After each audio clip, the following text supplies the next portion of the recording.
picked off. High into the outside. Judy could have helped trying to come back to the ball, but frankly, you have an opportunity for a big play. If Jackson sliding up, throwing in zone, incomplete. Flowers was wide open. Oh, man. Gonna roll, flip it, got it. Oh, the ball was dropped. He had the two-point conversion in his hands. And this took so long for a receiver to work himself free. And this is literally the MO. I told you that Baltimore is so. Puts the defense in a tough position. This one hit Flowers, and Jackson is going to try to make something happen, and now just throws it out of bounds. Flowers. No, it did. I think it hit him in the helmet. Or right in the back shoulder, and Flowers knew it was coming. Wasn't much he could do unless he just dove to the ground. But got to give Hamlin credit here. Blitzing off the edge. Lamar tries to make him miss. He doesn't fall for it. And the slippery ball shows up again. The last time Von Miller. You have a mistake, you just snap it, and it's not timed up with the receiver. Almost catastrophic. We saw the fumble in the first half. These are under center plays a lot. But when you're in gun, you got to time up that motion coming across, and really just a bad snap. Just right here, he's going to actually throw it into his foot. Not exactly the way you draw it up. There's a ball here. If Wagner had just looked. I've never played center before, but I got to think that you know whether the quarterback is underneath. You're going to have a different feeling than when he's in shotgun. Yep. There's going to be something missing. believe it's the hands that you're. And again, one of the things that a young quarterback has to learn is when you're on the cusp of a bad play, don't turn it. ETN the back, 1st and 10. ETN, big block in there by Robinson. Oh, the ball came out. It did. Kohler jumps on it. Do they want to go there again and try and have him take on the corner? Motion man Hudson. The throw caught. Hudson lost the ball. Looked like a touchdown. Instead, it's a turnover. On 1st and goal, Jacobs. Josh Jacobs lost the ball, and the Colts with a gift. The pick by Ward. From Purdy, sets this up. Darnold to the air, dumps it out to Jones, blocked by Bradbury. He'll take it. Oh, he fumbled the ball. He fumbled it. It was maybe recovered at the goal line. 3rd and goal, shotgun. O'Connell give. Abdullah. Oh, he lost it. The Steelers have it. Abdullah coughs it up right at the goal line. This guy's going to be outside leverage, and your job is to come over and help. Zeke. It's the call. Elliott, the ball pops out, and Dejeen recovers in the end zone. 1st and goal here, and it's an inside give at the last second. Juszczyk lost the football, and Buffalo's got it, and there goes Christian Benford down the sideline at the 40. Benford got a block, and he's out of bounds around midfield. 4th and goal. Gray up. Does he get there with the second effort? The ball has come out. No whistle on the field. Rayshon Jenkins the other way. No one has blown this dead yet. Jenkins is going to go the distance. Awaits the direct snap. And pitches to Allen. Got traffic. And the ball's knocked out. It's a fumble. The live ball picked up by Kyle Hamilton of Baltimore. So Buffalo went to the tricks. All about points. You got 4 downs on any of these sets of downs. Oh, look at this trickery. Jamison Williams has it. Looking to throw it. Going to throw it downfield. Intercepted. Mikey Sabersill has the 40-yard line. It's Moore. Flips to Allen. He wants to throw. Keenan Allen to the sideline, and it's intercepted. Picked off by Xavier McKinney. His 8th pick of the year, and then he drops the football, and it's covered up by Green Bay. Nice. Can hit some quick hitters or use the run game or quarterback run game. They set up Mitchell. It's going to be a double pass, and that one is intercepted. Oh! It's Bonito. It's Bonito. Smith in the slot, Brown wide right. And a little trickery here, but nothing doing. And left Mike Hughes one-on-one. They get 47 yards on that penalty. Here comes a trick play. Jalen Naylor back to Darnold. And now it's Addison, and that was a lot for. Flea flicker, but the toss back is low. And now Richardson throws it. It's in. Hubbard flips Reverse pass. back to Dalton, and Anthony Dalton is throwing incomplete for the tight end Sanders.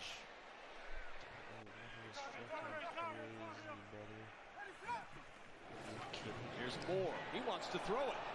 Looking deep. Looking for Odunze in the end zone. Incomplete. So it's Waitman. No, a fake. Dropped on the sideline. Perfectly executed, but you got to catch it. Killebrew on the throw. Actually, Out there, Pierre could not be more open. But you gotta Sometimes when you haven't done it a lot, and now the crowd jumps in, he's trying to run before he secures it. There's Danny Smith, the special teams coach for Pittsburgh. Anywhere near Turpin if you can help it. That's blocked. Ooh, damn, I heard that. That was crazy. And I kind of saw it too. Picked up by Cincinnati out across the 46. We ruled on the field. It's Cincinnati's ball. Fuck out of here. First No one down. cares about what you So ruled. it was touched. Most of the time the refs are retarded. By What do you guys want Dallas. to watch? I have a Destiny video queued Right up and here by another video queued up, and I'm Warrior. thinking about doing that. It was just Guna-side, activated, dude, and that gave Cincinnati a chance to recover and get the ball. like Exactly. the police cam footage from Just a lot of short his completions. body being found. Johnny Hecker will throw. That's Look his his mindset 26th there. career passing attempt, but he throws it wide and incomplete. Anger back to punt. Wanye Thomas is the protector who's calling out the signals. And it is a fake for Bryant Anger, and incomplete. Nearly an interception. A disappointing series there for Dallas. Here's a fake. The pass is caught, but short of first down yardage. And that is the second fake punt that hasn't worked in the last 3 weeks for Dallas. Which was last in sacks. They're going to fake it. J.K. Scott will throw, and it's caught by Smart. But they didn't get the first down. Hit over there by Kevin King. He's looking forward to that opportunity if the 49ers decide to do it. Two guys in motion there. Yep, and all kinds of flags. A wild-looking pitch, and Darnold will jump on that loose ball. Last year with another quarterback, the Vikings had a lot of turnovers. In fact, second. On a drive from the Jets' territory. Fumble. Ty Chandler can't get it. Williams picks it up. Quincy Williams on the spot. Of giving exactly what that defense gave him and picking up big yards. Football comes loose. Live ball. Aaron Jones, boy, looked like he had control. Then it popped out again. No signal yet. Now they say Tennessee football. Now they say Tennessee whiskey. A pitch to Mixon. He can't handle the football. It's loose. The Colts have it. He's not been ruled down. That's Odengbo. Still going. No whistle. Odengbo down the sideline. Dio. Odengbo. Good style. Keep pounding it if you can. Harris drops the ball. It is loose. Still bouncing around. I think Philadelphia has it. They do. They do. First down ball came out of his hand. That is a fumble. And it is scooped up. No. Now it's picked up. Still on his feet is Mack. And Khalil Mack to the 11-yard line. He was trying to throw the ball quickly. Well, that might look like an incomplete pass right there on second look. I thought live, I thought it was, let's see. He's just looking down the field. They were trying to. Oh, jeez. That's what I thought. He picked it up out of the air, so either it's a fumble recovery, it's a fumble. or it's going to be an interception. So whatever it's officially ruled, the ball doesn't On to that thing. And they'll bring it back to the spot of the fumble rather than where the lineman will cover. Exactly. The 2-minute rules with a fumble. Yep. Empty hand coming through. So that's an easy one. And the Bills will take over. Are you serious?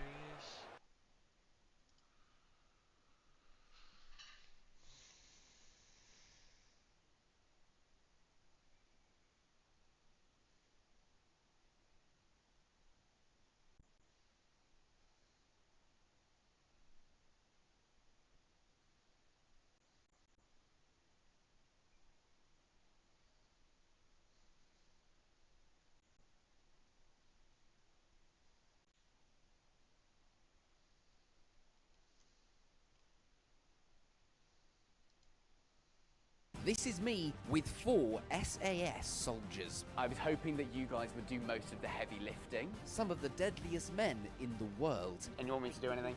And I'd sneakily brought them to be on my team at my friend's paintball party. These gentlemen were in the SAS. My friends, however, didn't know they would be coming. They look like it. So how messy would it get if some YouTubers took on the most trained fighters in the world? What? Game on! This video has been sponsored by Adobe Express. Right. I'm a cross boy. I'm upset. I'm frustrated. I'm cheesed off. And the reason I'm cheesed off is because I forgot I'm not really a fan of this guy, not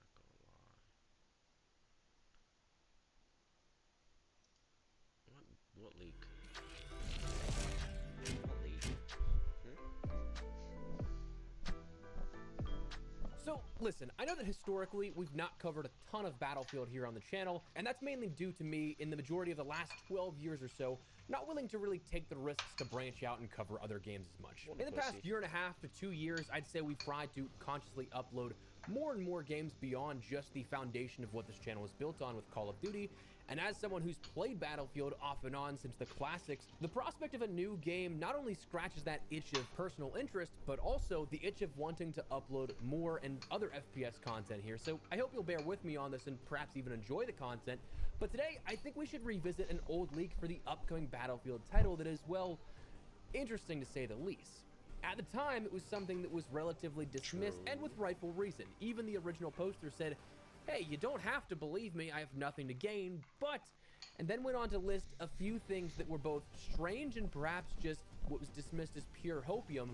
But there's a key piece to this leak that was, at the time, entirely unknown, but now ties to a bit of credibility behind this that we know of, given the current details on the upcoming project. So drop your thoughts as we go along, drop a like if you enjoy the video, and make sure to subscribe for more Battlefield and other FPS content. I'd love to have you in the community. But that said, this leak came from a random commenter on a YouTube video in September.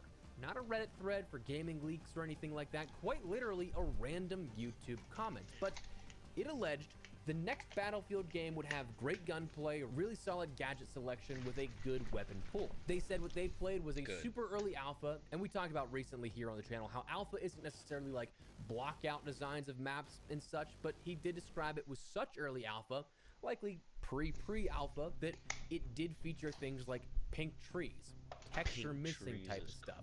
This comment then alleged that they played 3 maps: Eastwood, Tungsten, and Abbasid. Eastwood being a map set in the Hollywood Hills. Tungsten, they said, resembled the final battle scene in Tenet, which is interesting. And then Abbasid, similar to Dust 2 or Showdown from COD 4, though I'm assuming likely in that sort of desert palace aesthetic, because the map layout of those 2 maps not even remotely close. But this also alleged there'd be 4 classes coming in the next Battlefield game: Assault, Engineer, Support, and Recon, with 4 squad members per squad as well.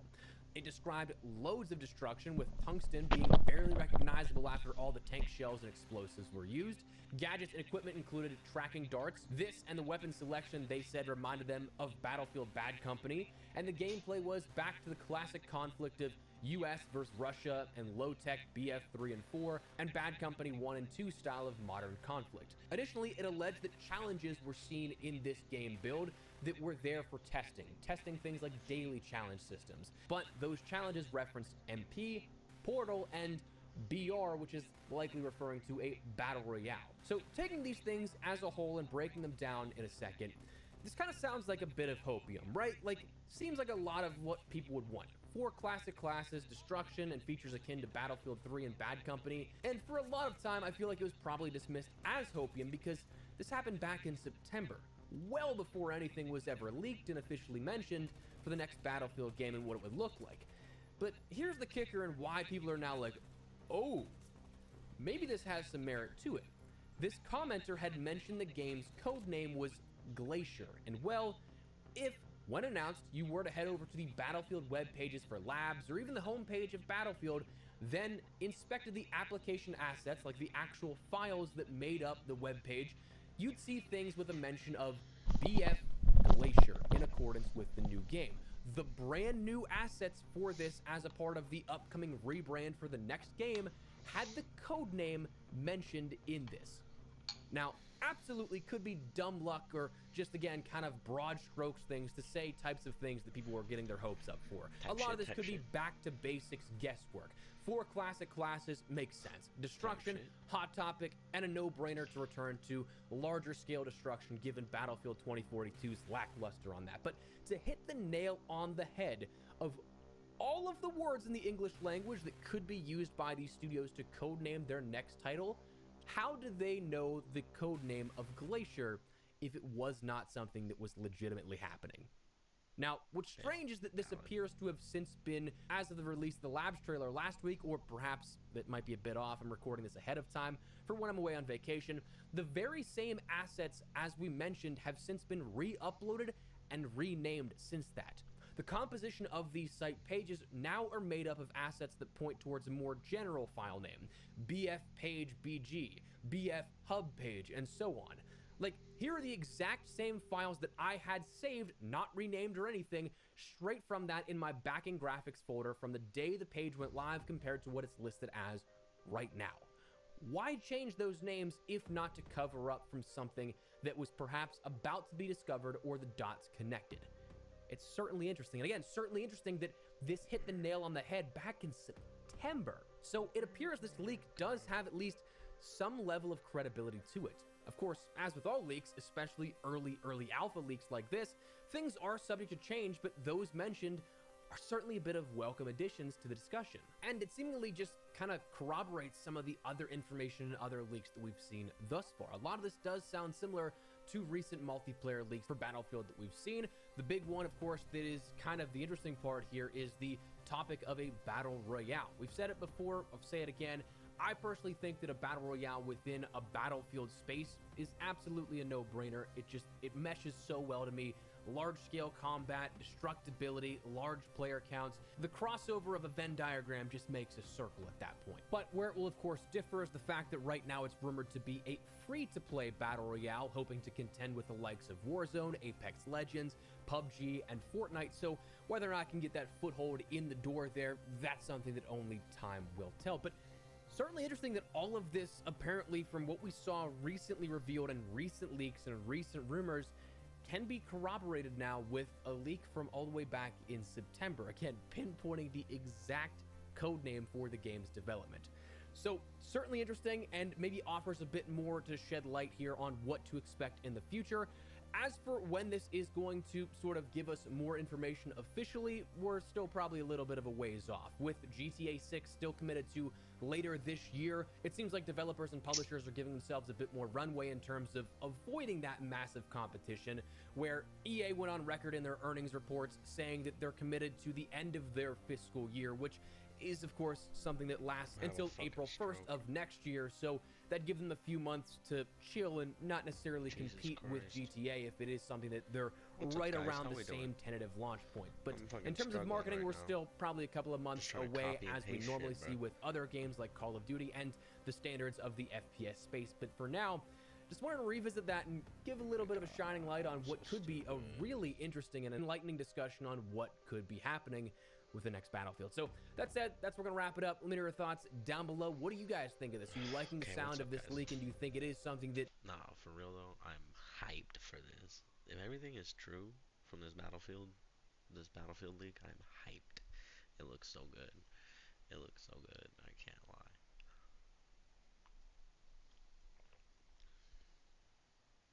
Big boss. This video is sponsored by Keeps. Tens of billions of dollars, thousands of hours of manpower, all spent on technology based on one thing: complete and utter annihilation of the other side. Contraptions too sick to even ponder. And over the decades, this new technology has changed warfare immeasurably, and it's only getting more advanced. Robot dogs, sentry guns, surveillance drones, and more are either already being used or are in early stages of testing.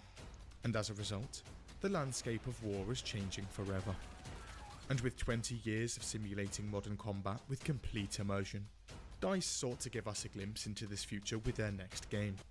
And in 2021, With their most up-to-date tech, gargantuan budget, and 4 whole dev teams at their disposal, they were set to launch the biggest and best Battlefield game of all time. Battlefield 2042. Okay, I guess I have a missed FedEx delivery from work, but who cares, because I got a new job.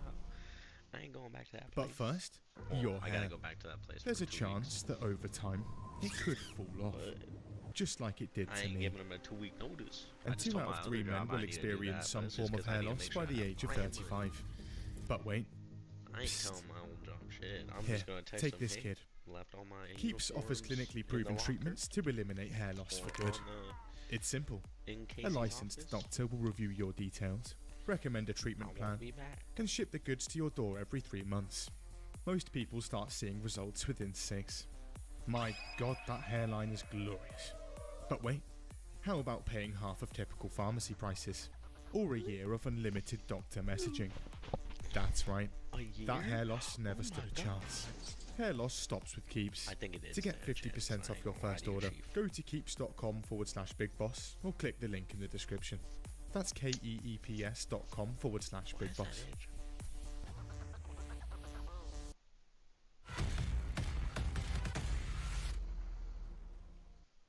November 20th, 2018. Battlefield 5 has just fully launched, and it's looking a bit rough. Critic scores are looking good, but user reviews, not so much. This game is totally not ready for Olympic history. No atmosphere. 0 out of 10. Very sloppy SJW propaganda regressed into feeling like a Kage. Also, the marketing? Not the best. Not the best. Turns out that insulting your fans and telling them not to buy your game isn't too productive here. Damn. The trailer and cosmetics of the game also proved to be controversial. What is that? What the fuck is that? And the launch came packaged with a horde of glitches, bad anti-cheat, unbalanced weapons, and massive portions of the game delayed. Overall, not great. It had also been 2 consecutive World War Battlefield games, and the charm was starting to wear off. Fans longed for the days of high-rise skyscrapers, map-changing events, jets, helis, and so on. Now when it comes to military shooters, DICE isn't just anyone. They're EA's golden boy. EA sees Battlefield 5's sales are, well, disappointing. So they decide it's time for a change. And they know just what players want. It's Back to the Future, kids. And this is going to be a big one. And with that, pre-production of the next Battlefield begins. Naturally, we don't hear much about Battlefield for a while. However, throughout 2021, leaks start to drip, and we get our first taste. Rumours of a return to Modern Warfare, a soft reboot of the franchise, a game heavily inspired by Battlefield 3, 128 players on PC and next gen. Wow. Then came the horribly grainy, seizure-inducing leaked trailer footage. Quality's not great, but we're parched. Then came another, and another. They're eventually stitched into one slightly coherent trailer and, oh yeah, now this looked like Battlefield. Yeah, I forgot. But finally, on June the 9th, 2021, they baited us with the trailers. They really made everybody think that it was going back to the old style. the next Battlefield is officially revealed. And like with this, like with that, like really. And it looks amazing. Also, we were now practically bathing in information. First, the bad news. The squad system is being revamped into a specialist system.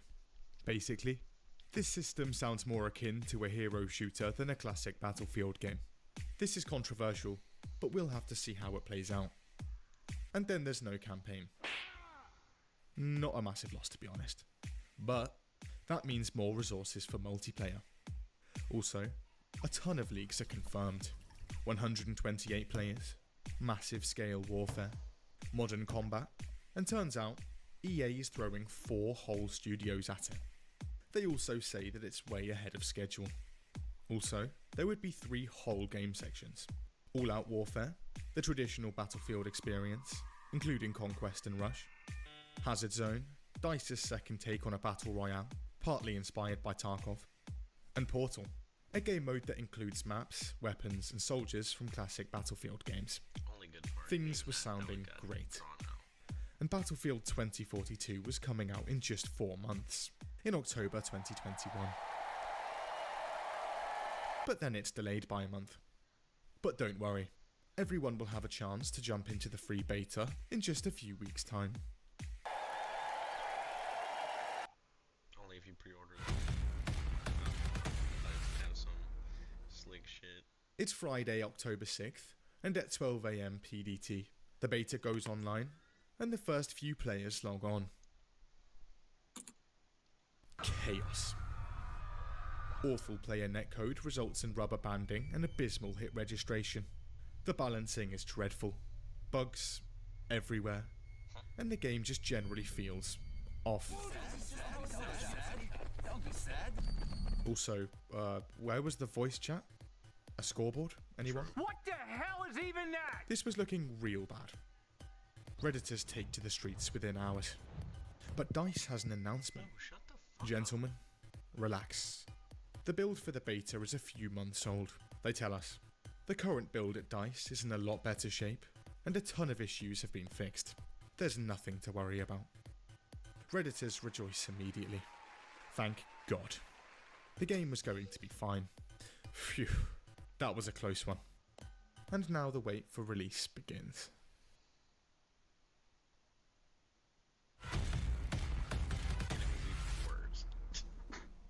Midnight, 12th of November, 2021. We'd waited months for release, and today was the day. Alright boys, it's go time. Players who'd forked out $100 to play the game a week before release boot up the game and jump in. Damn.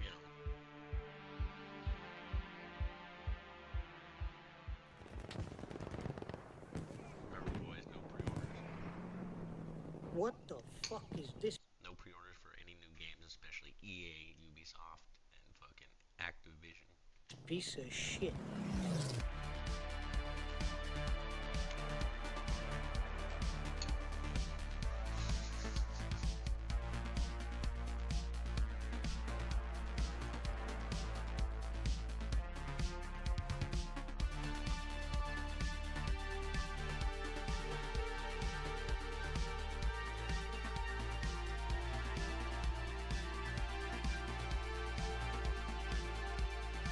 Can't even turn left or right. Of course. Players are greeted with an experience so soul-crushingly terrible and fundamentally broken. The game is review bombed mere hours after it launches. Only a handful of things from the beta had actually been fixed. In fact, for some people, even more seemed broken. Enjoy the horrible performance of the beta? How about more crashes? Even worse netcode? Blurrier graphics? Coming right up. Performance is awful on PC, and flickering and pop-ins plagues console. Oh my god! What's wrong with your face? Some fans are holding out for a comprehensive day one patch that would fix most of these issues when the game launched for everyone. But turns out, that had already gone up. Here's what it fixed. But when the game actually works, you can jump into the fleshed out and richly developed world of Battlefield 2042. The world is dark and gritty. The climate has gotten so bad that natural disasters are almost ubiquitous, causing states to fail everywhere.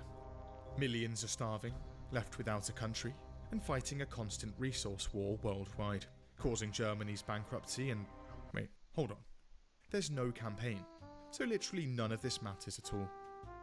Also, if the world is so awful, why are the soldiers like this? What a time to be alive! Well. That was fun. I am not overconfident. I'm just better than everyone else. What the hell is that? Bullet spread and hit registration What is matching the tone? is still abominable, and people are unloading full mags of their weapons at point blank range, and not landing a single hit. There are many such cases. The balancing? Well, that's still awful too. That is one big pile of shit. The PP-29 is almost the only viable automatic weapon, as it's the only one that can sort of land a shot. So naturally, half of the lobby is running around with it. Hovercrafts are also incredibly overpowered, being that they're gunned. They spawn almost indefinitely, and there's 10 of them headed directly towards your team at all times. Oh, cool. They can also climb buildings and literally fly. Then there's the squad system, essentially the core pillar of a Battlefield game. This time round, it's not looking too hot. First off, it's a game with 128 players. Your squad is limited to 4. Not a great start. Then, unless you're with friends, you're forced into a squad of randomers, and you can't pick which squad to move to, or create your own. Are friends come online halfway through your game? Unlucky. It's time to back out to the main menu, invite them, and search for a new one. Also, there are no squad points, no chat, no spawn preview, no emotes, and you can't see what equipment your squad is carrying, essentially rendering your squad absolutely useless. Also, the addition of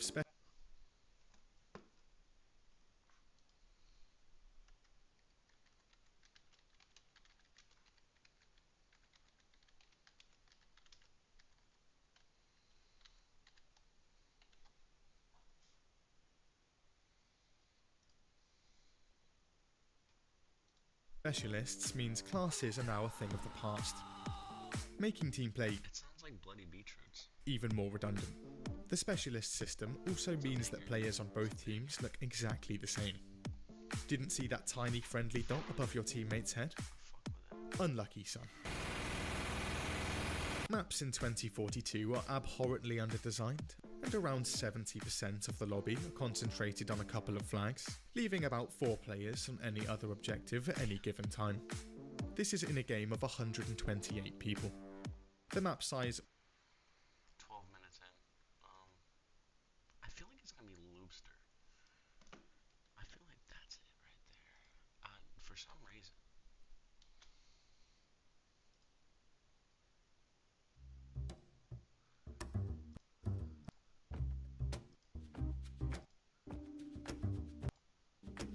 Very vibey, but it's not it. So it's probably Laserpack. I feel like it's one of these two. Damn, it's kind of a vibe though. Gotta be Laserpack. Yo.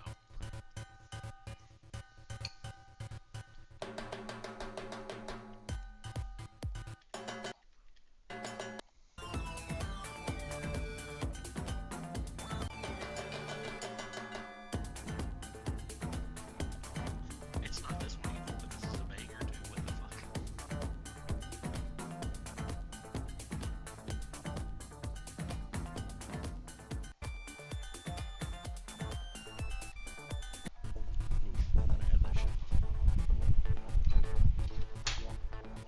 Turn the AC off. Turn the AC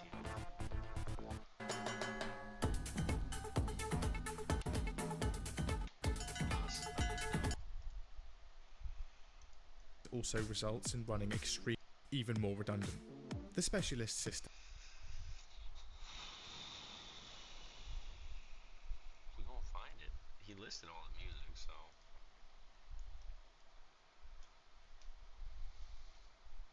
He listed all of it. I think I found it.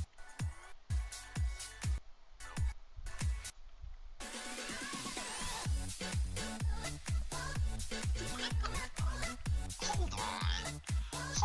We liking this one. It's Spotify too. What the fuck?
system also means that players on both teams look exactly the same.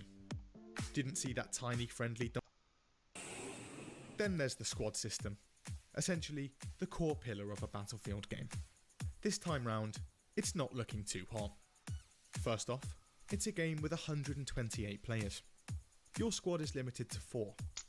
Not a great start. Then, unless you're with friends, you're forced into a squad of randomers, and you can't pick which squad to move to, or create your own. Are friends come online halfway through your game? Unlucky. It's time to back out to the main menu, invite them, and search for a new one. Also, there are no squad points, no chat, no spawn preview, no emotes, and you can't see what equipment your squad is carrying, essentially rendering your squad.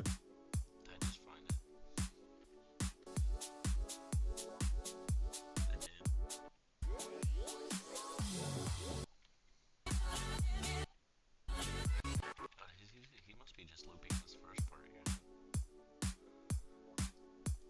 That's what he's doing.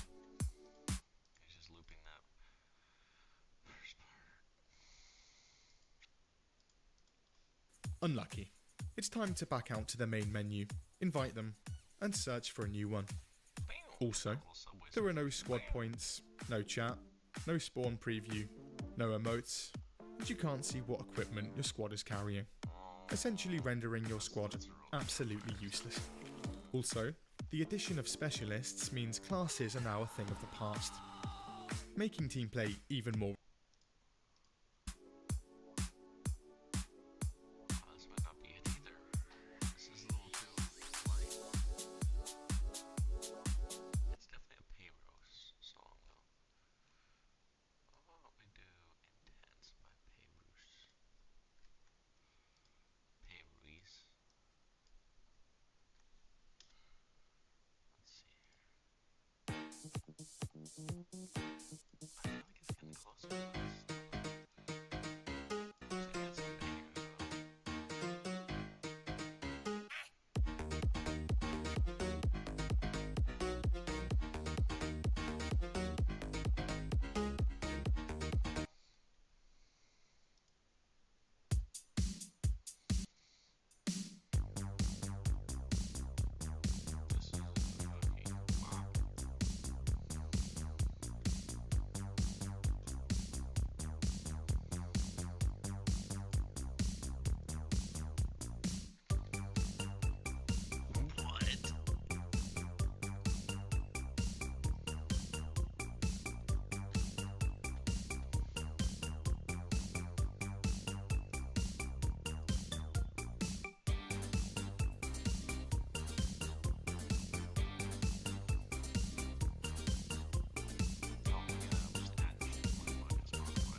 fucking with it, Chief?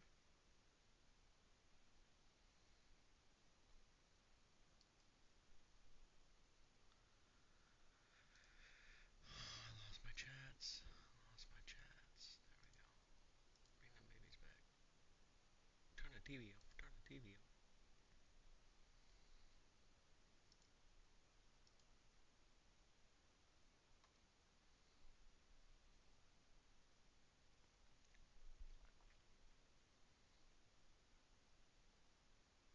Turn the TV off. Turn the TV off. Redundant. The specialist system also means that players on both teams look exactly the same. Didn't see that tiny friendly dot above your teammate's head? Unlucky, son. Maps in 2042 are abhorrently underdesigned, and around 70% of the lobby are concentrated on a couple of flags, leaving about 4 players on any other objective at any given time. This is in a game of 128 people. The map size also results in running extremely long distances, only to get obliterated by snipers or helis. The actual graphics of the maps are in some cases worse than Battlefield 5. The destruction? Not great. Some buildings' walls are still destroyable, but you can't take down the actual buildings. Something you could do more than a decade ago in Bad Company 2. That's a lot of damage! There are still destructive events, but needless to say, they fall a bit short of the mark.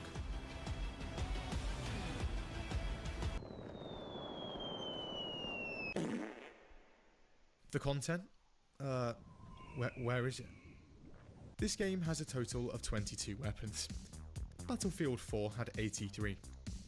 Battlefield 4 also had 3 times the gadgets, 3 more maps, and a ton more customization for aircraft and helicopters. Then there's fewer game modes at launch, no stat page, no server browser, dog tags are gone, and so on. The movement. DICE said pre-launch that they were building on what they did with Battlefield 5. Let's take a look at that. Crouch sprinting? Not in the game. Rolling? Gone. Lying on your back while prone? Absent. Grabbing a ledge while falling? Not in the game. Literally just leaning left and right like every game post 2012? Nope. You also can't dive under the water like you could in every Battlefield since 4. However, if you stab the water enough times, you can glitch yourself under it. The UI is so dreadful that you can't even tell if your settings are toggled on or off. The melee, well, it speaks for itself. Assassinations are in the game, but they're lazily done. The man you're about to kill is prone. Why don't you help him up? Kick him back down again, then stab him in the chest. That makes a lot of sense.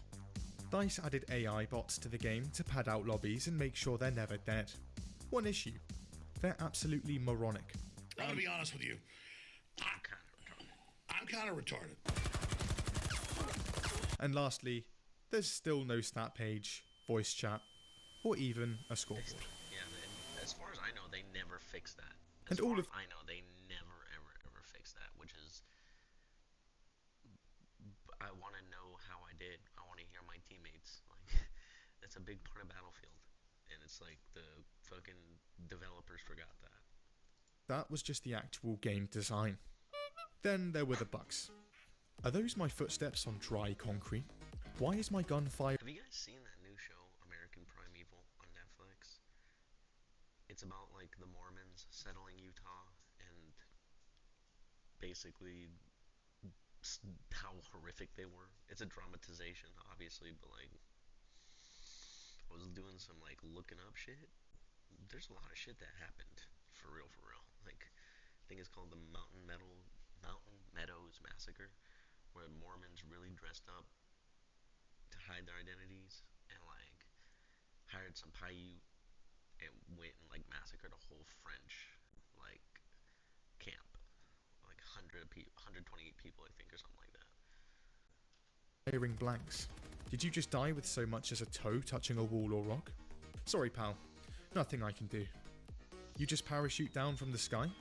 Well, there's a chance that it stays deployed after you land, meaning there's now a parachute above you at all times, completely giving away your position.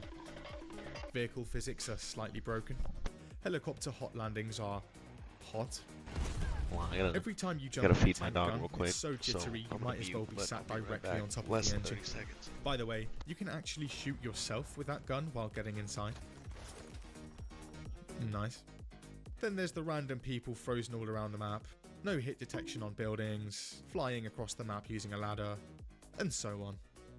But hey, the main game's not great. What? And Hazard Zone is pretty forgettable.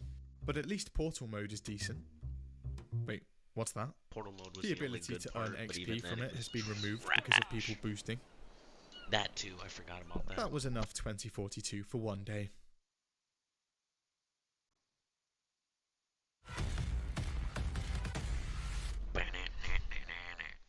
People are confused. What the hell, DICE? Where was the stat page? Voice chat? A scoreboard? Legacy features? DICE response? Their scientists and engineers had been strapped for time and couldn't get them working for launch. But they promised these intricate and time-consuming features would eventually be implemented. But forget about that. In terms of basic features, the game seemed to have regressed more than a decade. Even the graphics in some cases. Something was clearly disastrously wrong. And naturally, the inevitable happens.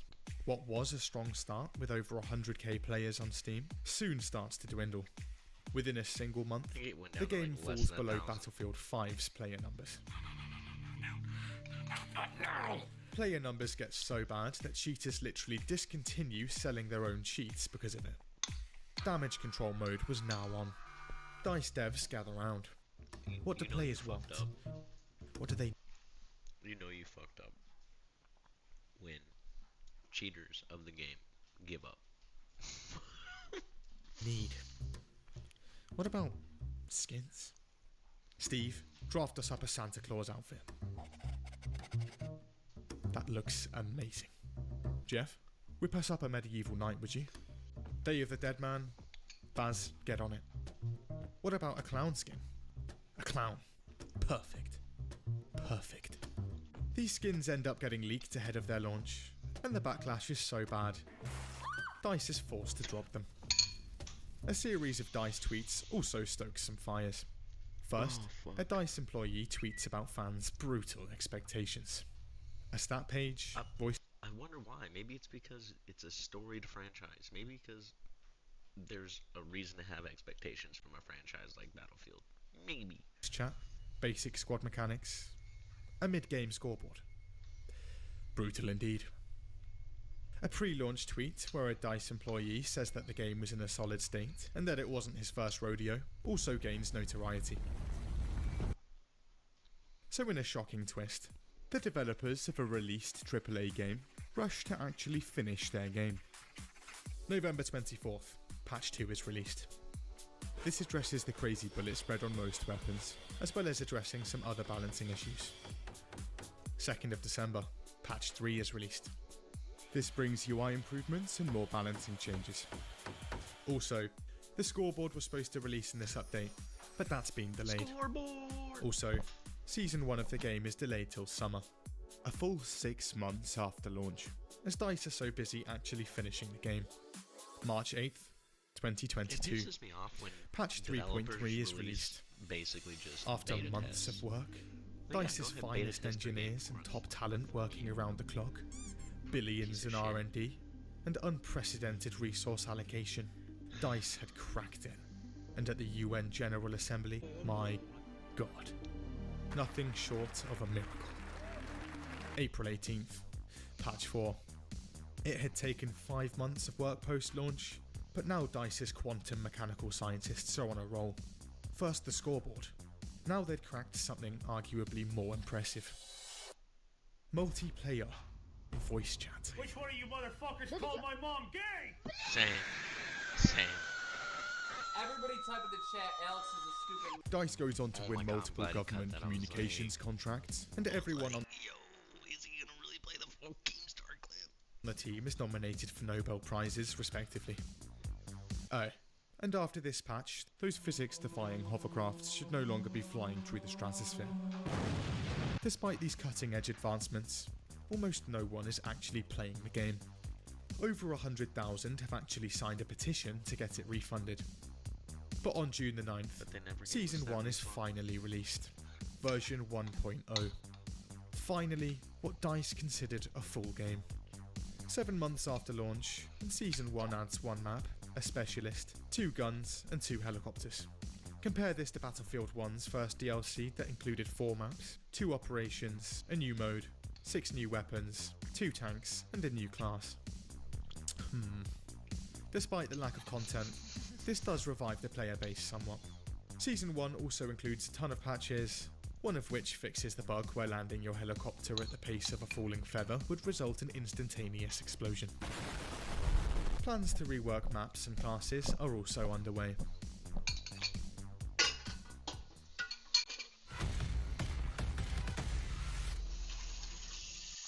So what went wrong? Well, let's dive in. A month after the game's launch, prominent leaker Tom Henderson releases a video explaining, from his sources, the inside scoop of development. It's interesting. According to him, due to EA's restrictions on creative freedom, a ton of DICE's veteran developers leave the studio to form their own after Battlefield 5's release. This is also when pre-production for 2042 is just getting going. EA looks around. They see a market filled with battle royales and hero shooters, all just bursting at the seams. First off, Battlefield 5 had one of the best BRs ever made.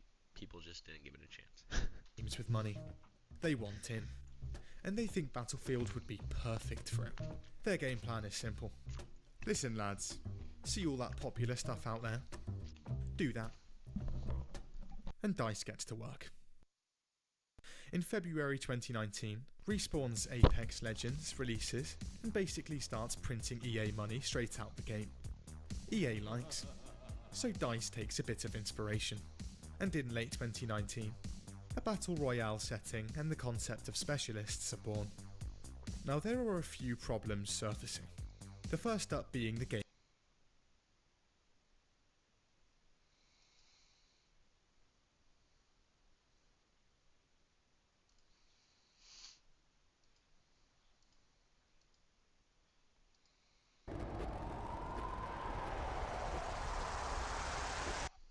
Let's talk about this, man. Let's talk about this, man. This is crazy. This is crazy, bruh. Like, first off, there should just be a federal law. It should just be a law across the board in the United States. The age of consent is 18.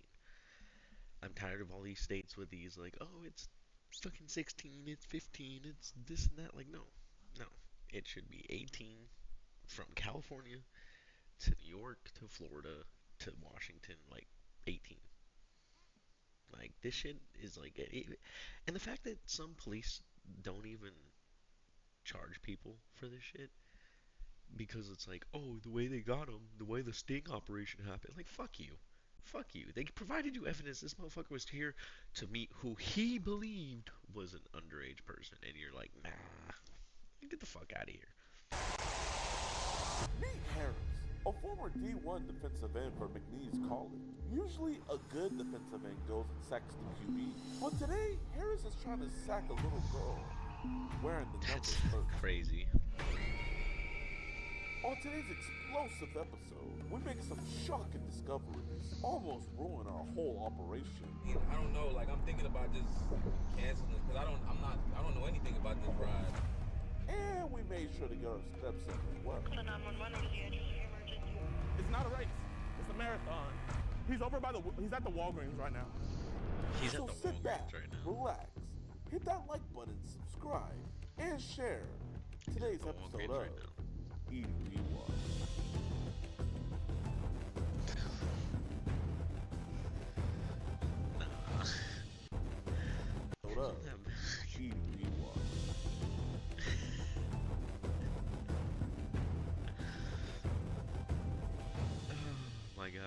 All right, what's good with y'all boys, man? Welcome to another episode of EDP Watch. And on today's episode, I'm doing something that I've never done before. We got this man, he goes by T, but his real name is Harris. And Harris is trying to indulge in the forbidden cupcake. But Bro's too In the broke to even forbidden Uber cupcake. himself, man. He's asking a 15-year-old to Uber him to the destination. So God we're damn gonna be Ubering him to a destination that all.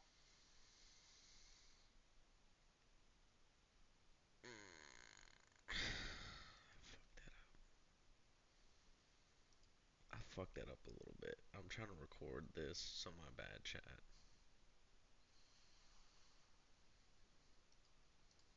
The little girl wearing the number 13. I fucked it up. That's all. On today's explosive episode, we make some shocking discoveries, almost ruin our whole operation. I don't know, like I'm thinking about just canceling this because I don't know anything about this ride. Bro should have canceled it. And we made sure to get our steps in as well. It's not a race. It's a marathon. He's at the Walgreens right now.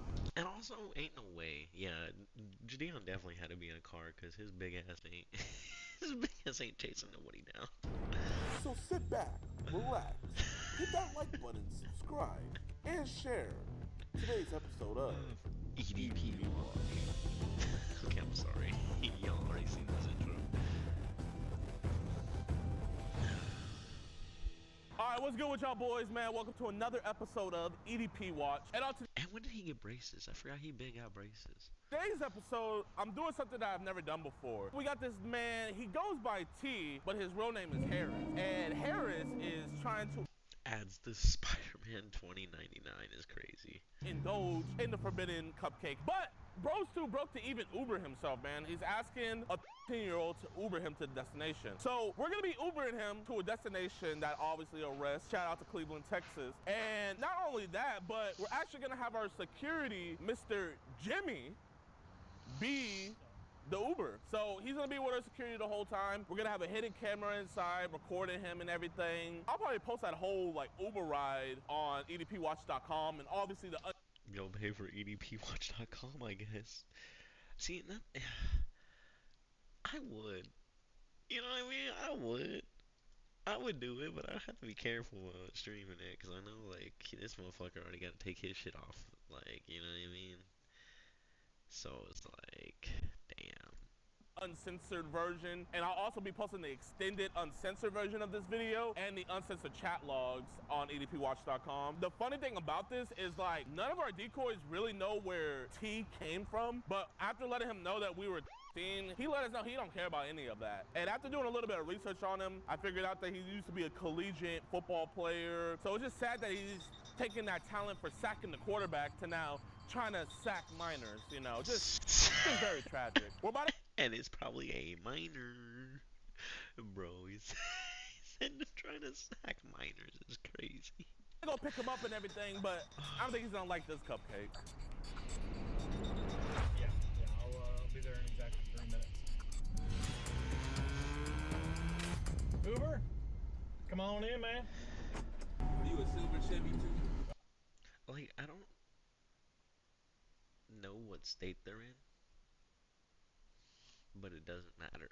Like I said, there should be a federal law. It should be an act in the Constitution that age of consent in America is 18. Full stop. No questions asked past that. If you're not 18, you cannot consent. I mean, what two teenagers do between them, that's between them and their parents. You know what I mean? But, like, a teenager should not be getting involved with any type of adult. And, you know, obviously I don't think we should be jailing teenagers for, you know, doing what teenagers do. Because there are some places that they'll be like, oh, well, since it's not, you know, age of consent, and you're both under the age of consent, and blah, blah, blah. And it's like, yeah, but, like, they're both teenagers. They're both in the same age range. But if you have like a 20-year-old and like a 14-year-old, that's a no-go, bro. That's a no-go. Like, if you have a 20-year-old and a 17-year-old, that's a no-go. I don't care if they knew each other in high school or not. That's a no-go. Like, it just is so fucking baffling. Because, like, even, like, these, sometimes the police won't arrest the predators because they'll be like, oh, you didn't go through the right channels. You didn't let us know 15 hours before time and blah, blah, blah. And it's like, He provided you the evidence that this guy's here to meet a minor for sexual, like, actions. That's illegal. Even if there is no minor involved, that's illegal. Like, I sure am, sir. Yes, sir. okay. Yes, sir. How's your day going so far? Yeah, it's going good. That's good. Heading up to Cleveland, right? Yeah, yes, sir. Sounds good. Do you have a hotspot on your phone? I don't. Bro, My old lady pays the data on it. Bro, Any asking other for the fun plans for today? I mean, that's great. I'm about to go to Cleveland and hopefully meet somebody up that I'm dating, but I'm dating. It's like it's going well. I hear you, man. Yeah, I hear you on that. Yeah, I met my old lady online, and I was living out in California. She convinced me to move on out of here. So how long you been seeing this girl? Well, we just started talking on, was it Tinder or Meet Me? This music crazy. What the hell? Why did mute? Oop. New Year's break, I can hang out with you. I'm free. I was like, hit Amlex then. From there. Do you know if it's a house or she's an apartment? Because she didn't even tell me if it's an apartment or not. It doesn't tell me. I know it's right next to a Walmart. You want me to just take you there? That way you can kind of scope it out? Scope it out, yeah. Because you know how them dating apps go. You even FaceTime and you talk to her forever. You like, you still get catfished. Like, bro, it could always be a dude. I like the way he's doing his best to beat around the bush at the fact of why he's so concerned. Oh, no, for real. I'll probably be up in Cleveland for a few minutes, so if it don't work out, hit up Uber and I'll take you back. I got you, buddy. Appreciate you, bro. That's good. That's good.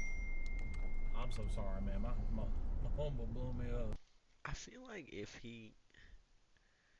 Because he didn't even look over until he said, I'm sorry. Every time.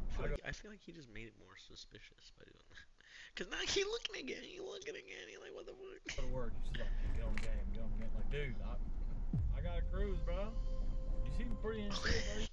Okay, they noticed it too. You play sports or anything like that? Yeah, one point I did. People tell me that all the time, like, you look swole. I'm like, I don't know why I look this swole. This can't disappear at all. I wish it could. Sometimes it's too swole. My senior year, though, spent a lot of time surfing, living life. I had a good group of friends where all we did was just cruise around, drive all over the state, visiting parks, and you know.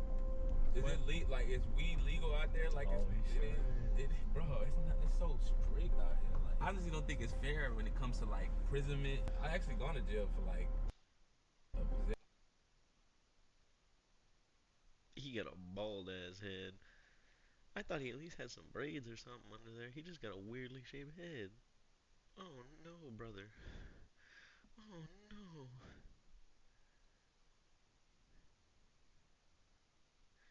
Yo, what the hell? Oh, he has multiple charges. Failed to identify. Hold against will, I think. And then some driving. That's crazy. This motherfucker already a weirdo. Possession charge. I had So this is Uber? Are you not using the Uber GPS or what GPS? Bro can't afford an Uber but knows how Uber works. Okay. I don't know what it is. So my old lady got me this phone, and every time I've used the Uber GPS, it keeps giving me the wrong lane. So I just take the address and I put it in the regular maps that comes on the phone, and I've yet to have an issue.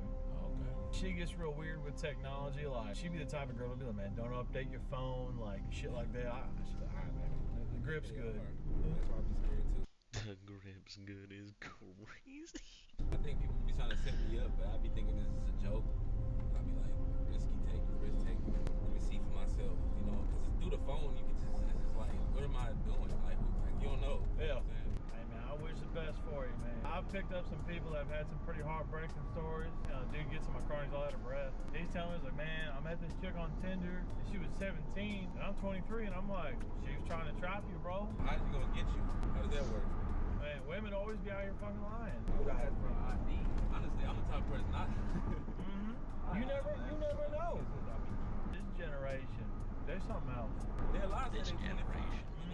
That's how a good man get jammed up. So it doesn't tell you like where it's ending at. Like, can you like check for me? So it has it at an address, I don't have a way of like clicking the screen ahead. When I plugged it in though, there was a Walmart right next to it because it pinged the name of the Walmart. Because I gotta pick up some groceries for the house anyways tonight, so that worked out for me. My homeboy, he keeps blowing up my shit. Like, dude, we are not playing the game right now. Bro, Jadeon almost blew this. Because obviously he didn't. Obviously we see that they have interactions with him later, but like, from like the intro. But like, motherfucker just was too giddy. Keep texting him. Are you in a rush to get to her place? My buddy said there's a tobacco place. He wants me to pick up some wraps like a couple blocks away from it. You okay if I roll through there real quick and then I'll get you up to her place? It's in Cleveland? Oh, they're in Cleveland. Okay. Alright, that's fine. Okay. You mind if I see the Uber app? I just want to see this motherfucker low-key got kidnapped though. Low-key? Like, cause he's like, this ain't no Uber. Who's ordering it? Yeah. I don't know if I'm allowed to. I mean, it's normally like, it only gives me their picture and their name, but... No, I just want to see, like, can I, like, see the screen? Like, it don't gotta be, like, that serious. I would imagine it's probably gonna get all fucked up if I switch over to it now. I don't want to mess with it too terribly much while I'm driving. I already have issues with data and all that. I mean, I don't know. Like, I'm thinking about just canceling because I don't know anything about this ride. Like, somebody, random person. Do you want to let her know? Bro is scared now. Bro is scared. You want to cancel it? I mean, I don't have no service. That's why I'm saying. Is there a way you can text them for me? I don't have their. Can I give you a number and just text them? I don't know if I want to be making a phone call. So Uber's been having us send footage of our rides recently. I don't want to get too many strikes on my record because then I'll lose the ability to drive for them. Dang, so I'm trapped in a ride? No, man, no, you ain't trapped. If you want, I'll pull off, let you out. Is that what you want me to do? Yeah, kind of, but so you said that if it goes bad, can you still help me out with that? Like, you said you could... Yeah, I'll be up in the area. Bro should have just let him pull off and get out and walk home from there. That's why I said I was just gonna wait, see how it goes, and then... Bro ain't got no service now. What makes you think you have service when you get to Walmart or wherever they're going? Like, what? Go back. Are you just nervous about meeting her? Yeah, bro. It's really... I've never met this person. Like, I'm nervous about meeting every person I meet. But it's just like, it's so far. We can get there. I guess we can just see, like... But here's what I can do. You know what I'm in. Let me get my rolls. I'll take you over to Walmart, which is right next to her place. I'll be in Walmart, though, for a while. Like, if you get there and you just like, nah, like, I ain't messing with this. If I'm still up there, man, then just flag me down at Walmart and I'll take you back. Walmart has service, right? Oh, yeah.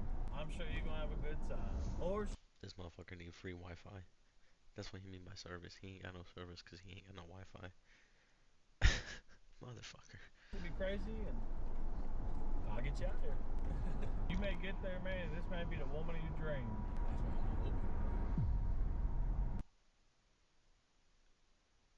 Excuse me? Brother, excuse me? What did you just say? What did he say? What the fuck? That ain't a woman. I think it'll be a good time. Alright, y'all, so our security's literally 5 minutes away right now. I got the chat log right here. Like I said, this dude is a former collegiate athlete, so if he decides to run, we are not catching him. I know a lot of y'all, when Ski be doing the Uber ones, y'all be like, oh, we're kidnapping, but him meeting up with a minor, that's not kidnapping. Like, come on, bro. But yeah, I should be able to get like a confession out of this soon. I mean, like, first off, I'm just saying that because he was getting freaked out and like he wanted out. Technically, you are kidnapping him. You are actually committing a crime. While his crime is worse, or his potential for his crime is worse, you're still committing a crime by doing it. Like, full stop. Full stop. Like, you can't get around that. As much as I agree that they're more in the right, they're still kidnapping. Like I said, he'll be here in the next 5 minutes. We'll see what happens. Yeah. See a lot of people. Oh, yeah. That's him right there. 3, 2, one. Let's go. Do I get out and stretch your legs for a moment, see if we can get the Wi-Fi? Yeah. There he is. He's trying to go off his own right Like a pred himself. The way he walking up, he's stalking his prey, bro. side. Yo, Harris. Yo, man, we gotta talk. What's this? What the f is this? We know you hate child predators. Help support us locking these balls and never before seen an early act all merchandise. All on EDP Watch. About it, bro, but we gotta talk about this. All right, my man? Man, I guess that's my question, man. Why are we here, man? I don't know, bro. I just seen somebody and it was somebody I was texting, I don't know who it was. All right, man. Well, do you know how old she is? No. You don't? I don't, bro. I was just texting and she like pull up. Like I was like, all right, bet. No, I feel that, man. I feel that. But, like, you know, she said that she was 15. And he said, nah, I don't go around asking women because it's rude how you look. I'm just trying to fuck right now, man. So, like, she told you how old she is, you know? Nah, I didn't. Bro, I don't even know. I didn't know she was that. Like, I thought she was lying or something. That's happened to me before. Like, okay. So did he just say he thought she was 9? That's so much fucking worse. It gets worse. It gets worse. What the fuck? She just thought she was lying. yeah, bro. Oh. I ain't gonna lie. Oh, thought she was lying. Oh. Hell no. All right, man. Well, I mean, you know, I don't want to have to go tell your family about this, man. I don't want to have to get other people involved. You feel me? That's crazy. So listen, am I gonna have to get some other people involved? Bro's really running. Or are we gonna just talk it out?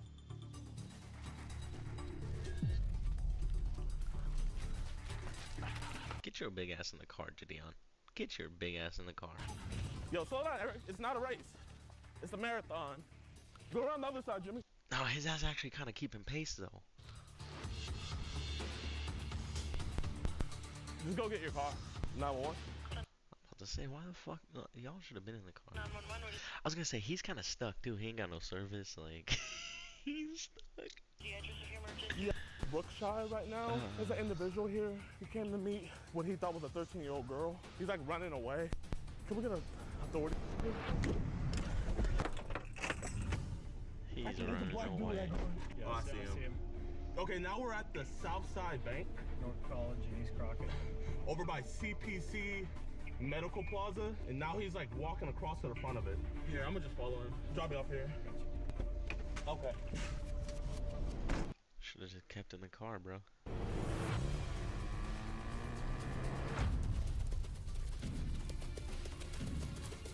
Okay, he's over by the, he's over. The music is ridiculous. He's at the Walgreens right now. He's inside the Walgreens. Oh, they got there quick as shit. Cleveland? Why is it a Texas? They got a Cleveland in Texas? Because that's a Texas state tag right there. Okay. I thought they was in Cleveland, Ohio. There's a Cleveland, Texas. We're walking inside the Walgreens. Alright, I'll go ahead and disconnect with you, okay? Did you see a man in here with a black puffer? Did you see a man with a black puffer? Yo, Harris, man, we just want to talk, bro. Did a man with a black jacket come through here? No? No, why was wrong? He's running from police. Did you check the bathroom? Where's the bathroom? He went that way. He went on this way? Jimmy, come here. Yo, Harris, man. We know you're back here, dog. We don't want no problems, man. We just want to talk to you. It'd be funny if he came out the women's restroom. Yo, Harris, can we talk, man? We literally just want to talk, though. Came out without his little his rag on. Oh my god. I believe you, big dog. What's up? Like, why are you not following me? We just wanted to, why'd you run from us? I'm getting followed. What do you do? Listen. He about to cry. He about to cry. Man, we just scared as hell. Like, is the camera dude, like, what? This is for our protection, man. You're a big dude, man. I don't want to do nothing. I don't want to do anything. I have no idea what you're talking about. Okay, but man, did you know that she was here? No. It wouldn't be a good idea to run outside. Stop. Bro, I didn't know she was, oh my gosh. I didn't know. Now he's realizing, like, shit, the Uber wasn't an Uber. I know that was her, bro. you please, like, stop? He's right there. They want to talk. Yo, man, I just want to talk to you, dog. The Spider-Man 2099 music is crazy. Burn. Listen, you're not gonna talk to 13-year-old girls anymore. Just tell them you're not gonna talk to them no more. I don't know who that. Like some fucking sharks to blood. I don't know what to talk about. Okay, go with him right quick. Go with him. This is for safety now, ma'am. I'm sorry. Y'all can stay with him. Yeah. Okay. Okay, we gonna go out. He gonna handle him. Y'all wanna make a report of this? Yeah. Yes, so you can't record in the store. Ma'am, do you not see there's police here? Like, this is way bigger than what you're talking about right now. Right. Like, the police are already here. Telling them not to record is not much at this point. Like, the police not gonna tell them to stop. Or policy. Okay, but your policy is more important than other. This is way more important than other people's policy. I'm sorry. Hello. Hello, how you doing, officer? We can go outside. It's just It'd be crazy if she caught a charge trying to like take away the camera. kind of being a Karen. I don't want to like disrupt the lady. I'm cool to be in here? Okay. You're in a public place. I don't care. Okay. So this gentleman right here, he just had what he believed to be a 13-year-old girl Uber him over here. As you see, we told him that we're I don't mind just trying to sent multiple images of his genitalia. Okay. All we did was just talk to him. Genitalia. And then he proceeded to run. That's when we just let you guys know. Right when we got here, the officers came here. That's all. Okay. Now we can step outside. Like I said, Yes, I just wanted sir. to make sure there was no immediate threat in here. Yes, sir. Start walking outside. Listen, man, you're good, man, but you're not gonna talk to 13-year-old girls anymore, right? No, hey. No? Let's walk outside. Okay, okay. I don't want to call it. Yeah. If it wasn't for you, Eric, we wouldn't have kept up with him. God's work, man. My brother, man. I thought I recognized You should have tackled him for it. You were working, man. I was like, man. No, you're a real one, man. Thanks for the call out. Appreciate it. Yeah, of course, man. That's badass. Oh, man. I had that man chatting the whole time. He was chatting? Yeah. What did he tell you he was coming up here for? Girl he's dating. A girl he's dating? Wow, yeah, that boy's stressing. Yeah, he is. Bro's about to be sick, bro. He's about to vomit. He's gonna have to ask someone to come pick him up. What's up, my man? Man, you gotta get some. I didn't think I was gonna be running, man. I thought we were gonna have a conversation. Out of control. Anyways, I just got out of control. Our lead investigator. Okay. He's gonna look into everything, but this time I don't have enough to make an arrest. Okay, even with the trap log? I mean, according to him, he's saying. Man, I thought Texas was good about this shit. We don't. I have to unfortunately let him go. He's already on bond, supervised bond. Really? So we're gonna take the initial report. Oh my God. I'm still gonna take everything from you. I want to get that flash drive so I can follow. I can actually give y'all a ride to Birch Brothers. Yeah. Appreciate that. He's free to go, but I mean, he don't got a ride to go, and he don't have service. Free to go, man. Free to go. You want to ride, man?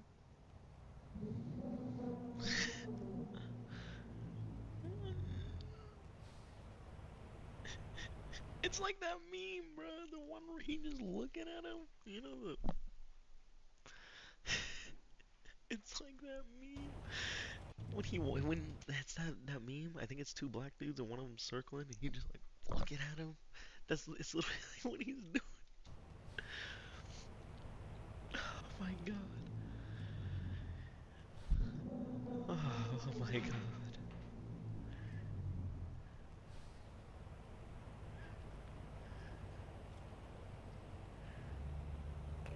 He doesn't know how he's gonna get home. I'm not gonna lie, I'm used to this. He's really asking for a ride. Alright, y'all, so quick update on Mr. Harris. So, he was not arrested that day, but Did I he am get arrested? currently in contact with the detective working his case. They're going to be giving his case to a grand jury, and pretty much we're just waiting to see on whether or not they're going to indict him or not. So, if he gets indicted by the grand jury, that means they're going to bring the charges onto him, and there's going to be a trial. I think we have substantial evidence. The detective that we speak with, he also believes that it's very...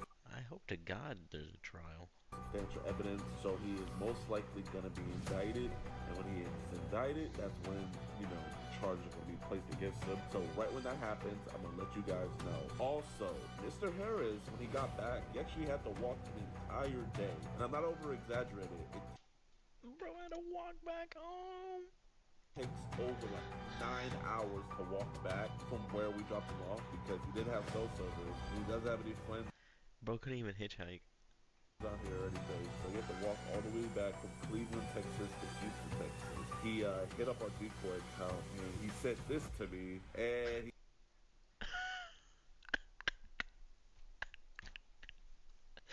he also said all this to me as well. And I also have an over an hour-long conversation with him.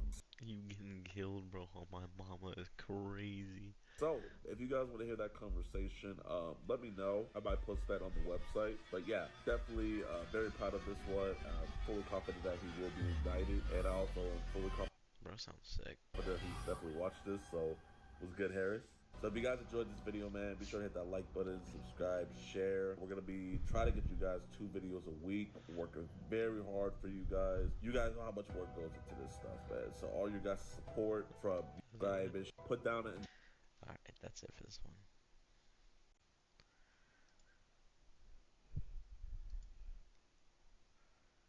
Hold on.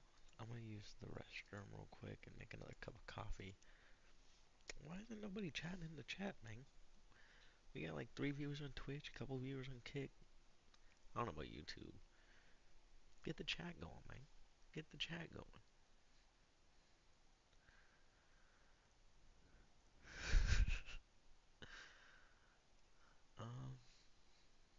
Oh, you know what?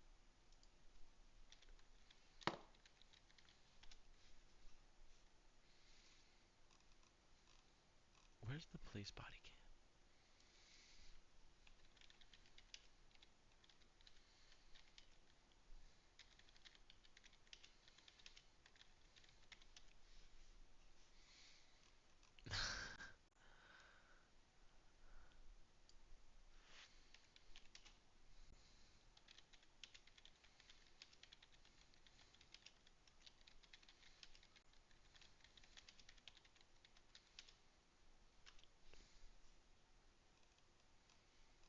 No, where's the Goonicide one?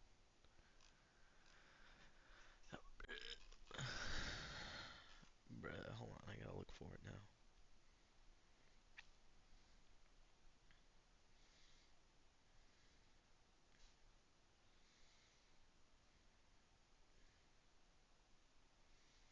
Oh, it's Ape Huncho.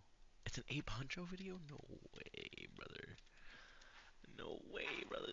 It's an Ape Huncho video. Yeah.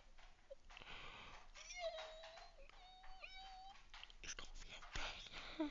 Actually, what the fuck? Okay, let me use the restroom. Let me use the restroom. I shall be back.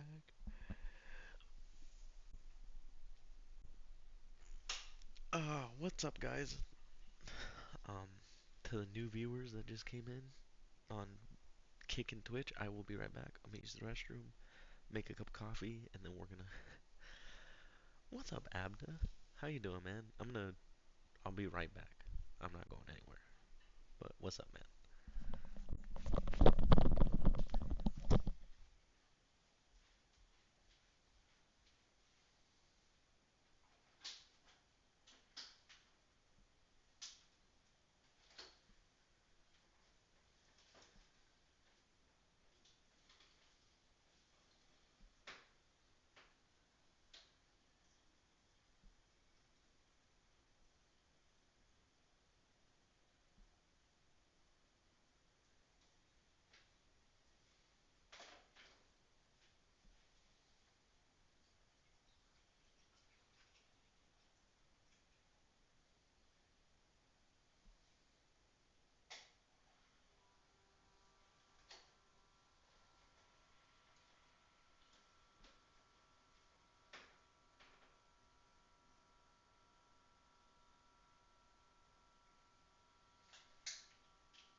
bro said I'm a decaf guy.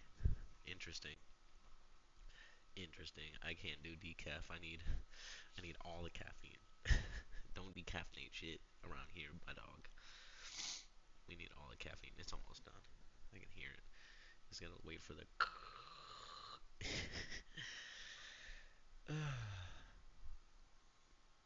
How have you been, Abda? How have you been? It's almost done. Almost. Oh shit. Oh my god. Oh my god. Oh my god. Oh my god. I overdid it. Oh shit. Oh.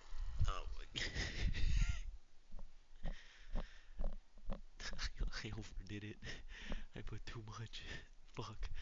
Okay. Oh shit. Damn brother. Damn brother. Smash. Okay. Okay, let's see. You just gotta slowly move it. No, that shit literally overfilled. I'm so stupid. I'm so stupid. I'm so stupid. Okay. I think we should be good here. I fucked up. You have fucked up now. Oh, you fucked up. Oh, you fucked up. Jesus, at least it wasn't super, super bad, but I still fucked up. Brother. Oh, I didn't know it could get that full. Dear Christ. Dear Christ. Oh my god. Oh my god. Keurigs are kind of dog shit, not gonna lie. Oh my god. Okay. 1 second. I'm sorry, Abda. We was almost ready to play the video. Now let's get right into the news. Okay. That should be good enough. I got it cleaned. Okay. Okay. Now just put the creamer in the coffee. And then we're good. I swear this time. I swear. Oh, fuck. Oh. You have fucked up now. Oh, you have fucked up. Okay, we good. That's good to hear. I'm glad to hear that you're doing good, Abda. I'm glad to hear that. It's been a little minute since you've popped in.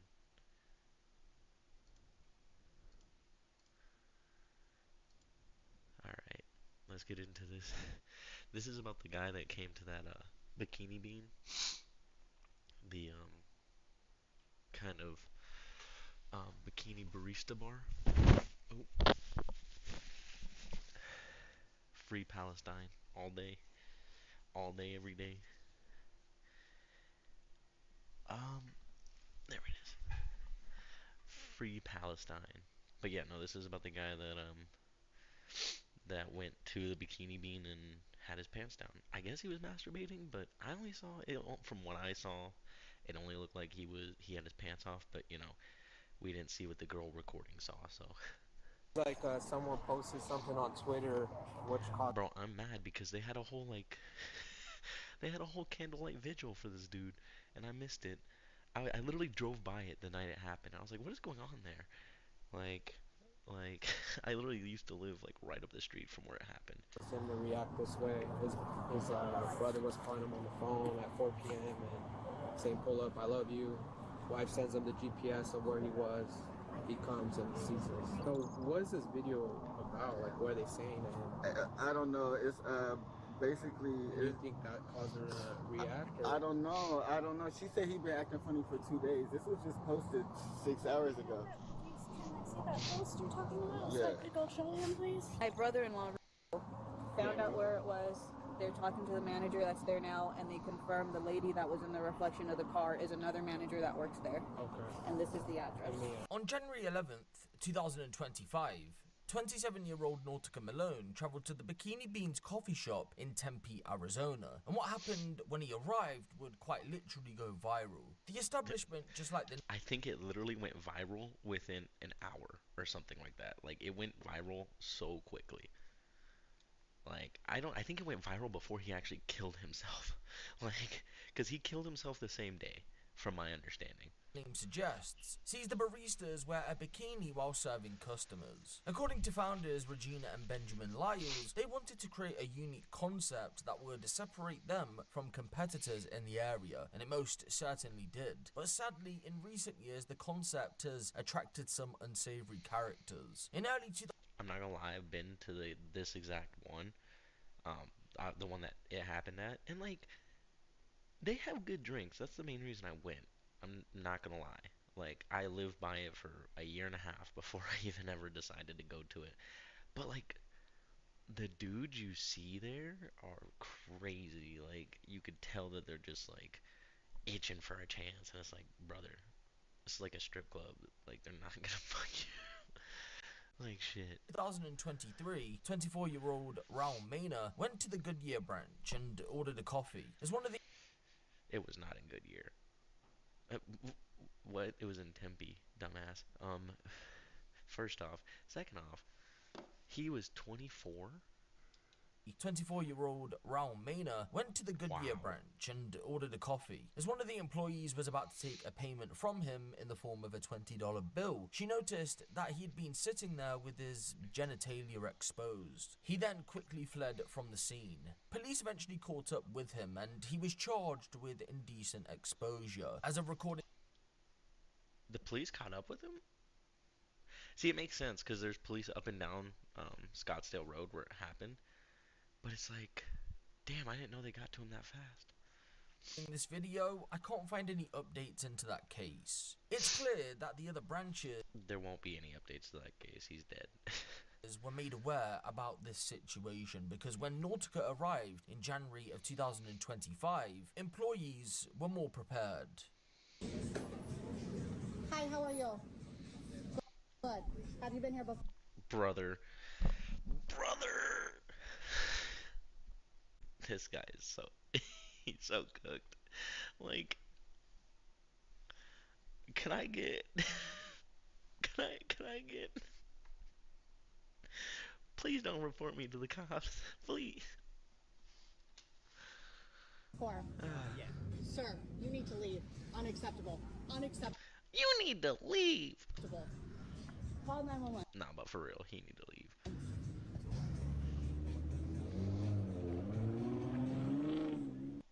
According to the manager of the branch, Nautica was said to have arrived at the drive-thru and was then approached by an employee to take his order. That was when the employee saw him in his vehicle. This employee would then go on to inform the manager, who confronted him when it was time for him to pay for his order. After leaving the coffee shop, Nautica called his brother and asked him to meet up at a car park within the Goodyear area of Arizona. His brother recalled that Nautica didn't sound like his usual upbeat self. When his brother tried to reach back out to him to get a specific location, Nautica wouldn't reply, so he reached out to his wife instead, and she managed to find the spot. When his brother eventually arrived, he found Nautica dead in his car. 911, what's the location of your emergency? I'm at the Bispo, we're in the parking lot for 99th Avenue, and... No one heard the gunshot? Like, he's in a public parking spot, right? And no one heard a gunshot and called the cops. I mean, don't get me wrong, Arizona's built different, but, like, even I heard gunshots over near where I lived the other night, and then heard, like, sirens not that long after, like... At 99th Avenue in McDowell. Okay. Where exactly are you? I'm in the parking lot. I just saw my brother in the parking lot. He's dead. He's shot in the head. I don't know. I don't know what's going on. Okay, where in the parking lot are you? I'm in front of. There's a beauty school. It's called the Studio Academy of Beauty. I like the way the Google Maps fucked up. Where the these floating ass trees, bro? Napa Auto Parts right here. Okay. Are you in a car or are you on foot? I'm on foot right now. Well, I came in the car, but Stay on the line. Please, just somebody, I'm gonna get you to the paramedics. Stay on the line. Do not hang up, okay? I'm gonna get you some help. PD, do you have an address? Possible deceased. 9897 McDowell Road. Okay. Do we know if they're inside of a Give me business? 1 second. I'm sitting units. Give me 1 minute. Let me get people started. Okay. Caller, can you hear me? Yes. Okay. Can you tell me what's going on? I don't know. I've been trying to. I got a phone call from my brother about an hour ago. He told me, can I pull up? He said he loves me. I came to his house. He wasn't there. Me and his wife has been waiting on him. He said he was going to the dispo. His wife, Bro, it's like I need a joint or something. I need something, and it was like, nah, I know what I need.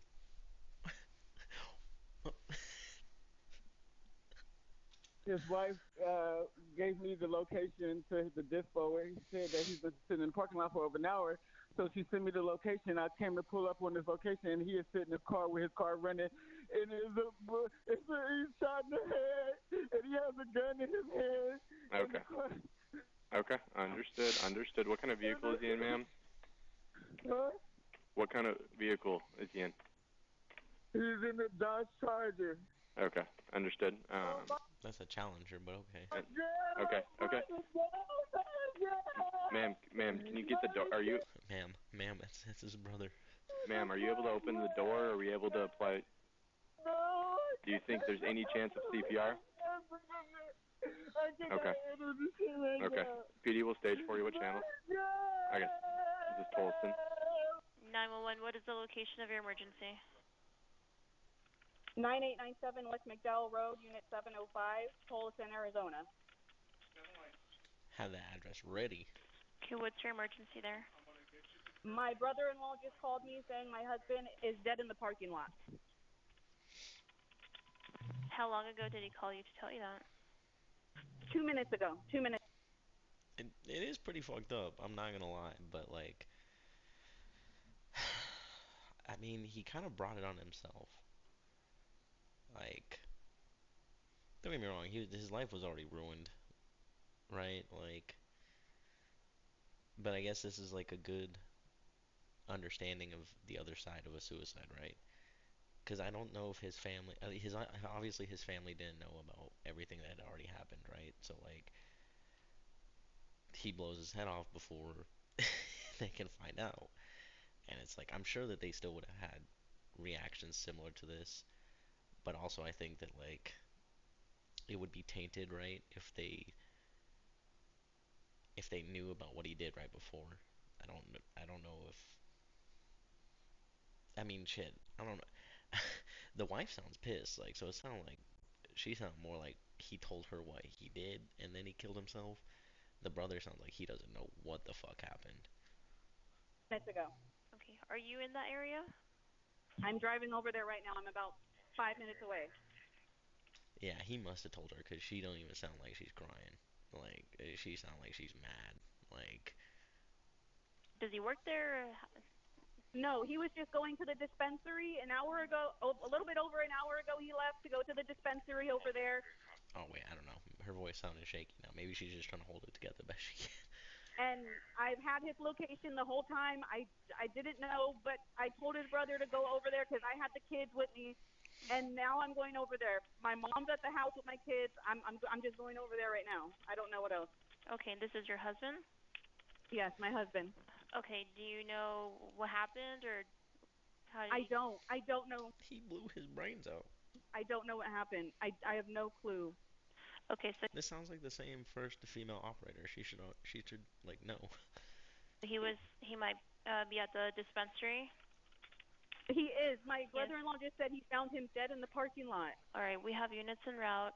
If anything changes, he calls you back. Just let us, or call us right back on everyone, okay? Hey, back up. Why you got a gun out? Why the fuck do you got a gun out? It's a dead body. It's not a fucking barricaded suspect. What? I think the second cop does too. Like the way it looks like he's like this because his arms aren't like running; they're kind of up. So I'm sure he has a gun too. Like, why we got two guns out? We have a dead guy with a gun. We don't need guns. Yeah, he's good. I mean, I don't know. I guess maybe it could be like a setup, but still, I don't know. Everybody's frantic about like he's dead, he's dead, he's dead. I don't think he's gonna try to shoot you. You know, like I don't think we need to come with guns drawn. Okay. Can I back up, alright? Oh, the car is on too, so it does look a little sus, but. Sir, please just stay over there.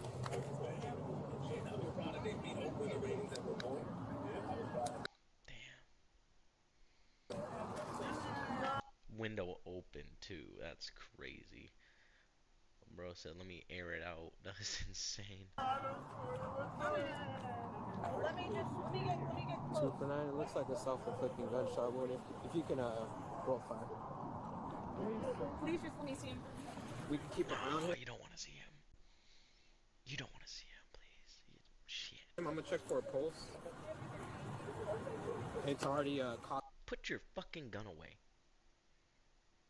Put your fucking gun away. He's dead. He's not a threat. I'm willing to bet if you reach in there, you could take the gun from him, dickhead. Back, so it looked like it only had one bullet. Yeah. Bro just want to flex his little 2011. Fuck out of here. Okay. Hey, man. Look, I got an FN Browning high power.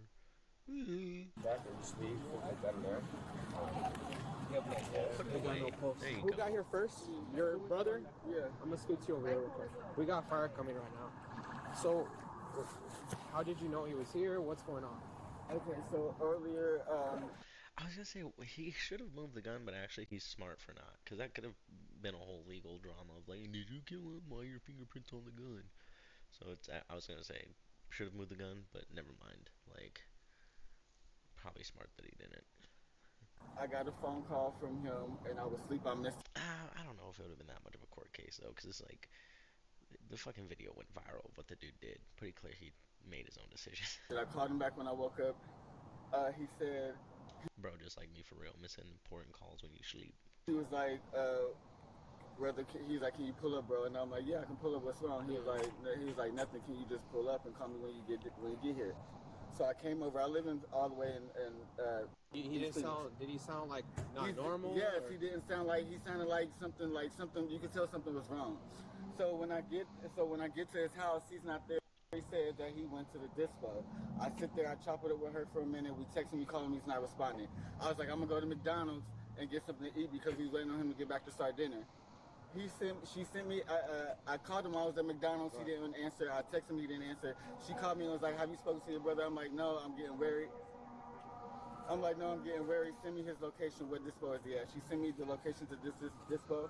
I came over here and I was riding around and I seen this car and I just pulled up because I'm like, I know that's his car. And then that's when I seen this. Okay. So he just said, "Hey, pull up, bro." Right. He was just pull up, bro. Can you talk to me? He's like, "I love you. Pull up, bro. Can you call me when you downstairs?" And that was it. Seems like someone posted something on Twitter. Why does that look like Jake Gyllenhaal? That one cop on the right looks like Jake and that Gyllenhaal. Was it. Seems like End of Watch, low-key. Someone posted something. Maybe I'm tripping a little bit. On Twitter, which caused him to react this way. See, yeah, it already went viral. Like, it went viral before he killed himself. His brother was calling him on the phone at 4 p.m. and saying, "Pull up, I love you." Wife sends him the GPS of where he was. He comes and sees this. So what is this video about? Like, what are they saying to him? I don't know. It's basically. Do you think that caused her to react? Or? I don't know. She said he been acting funny for 2 days. I'm like, did they know? Did all of them know before? It was just posted 6 hours ago. Posted 6 hours ago. Damn, he had like all day to fucking think about this. Jesus. See that post you're talking about? Yeah. So I could go show him, please? My brother-in-law found out where it was. They're talking to the manager that's there now, and they confirmed the lady that was in the reflection of the car is another manager that works there. Okay. And this is the address. Right there. Big rip. We're just there right now. And the manager there is trying to call that girl that was in the reflection of the video. Did you happen to look at his location? Was that the location he was at, or in Scottsdale? No, I've never found his location there. His location has been showing here. Okay. So 1420 North Scottsdale? Yeah, it was. Okay. So he lives in like Goodyear and drove all the way out there, but it happened at the Tempe location. That's what I thought.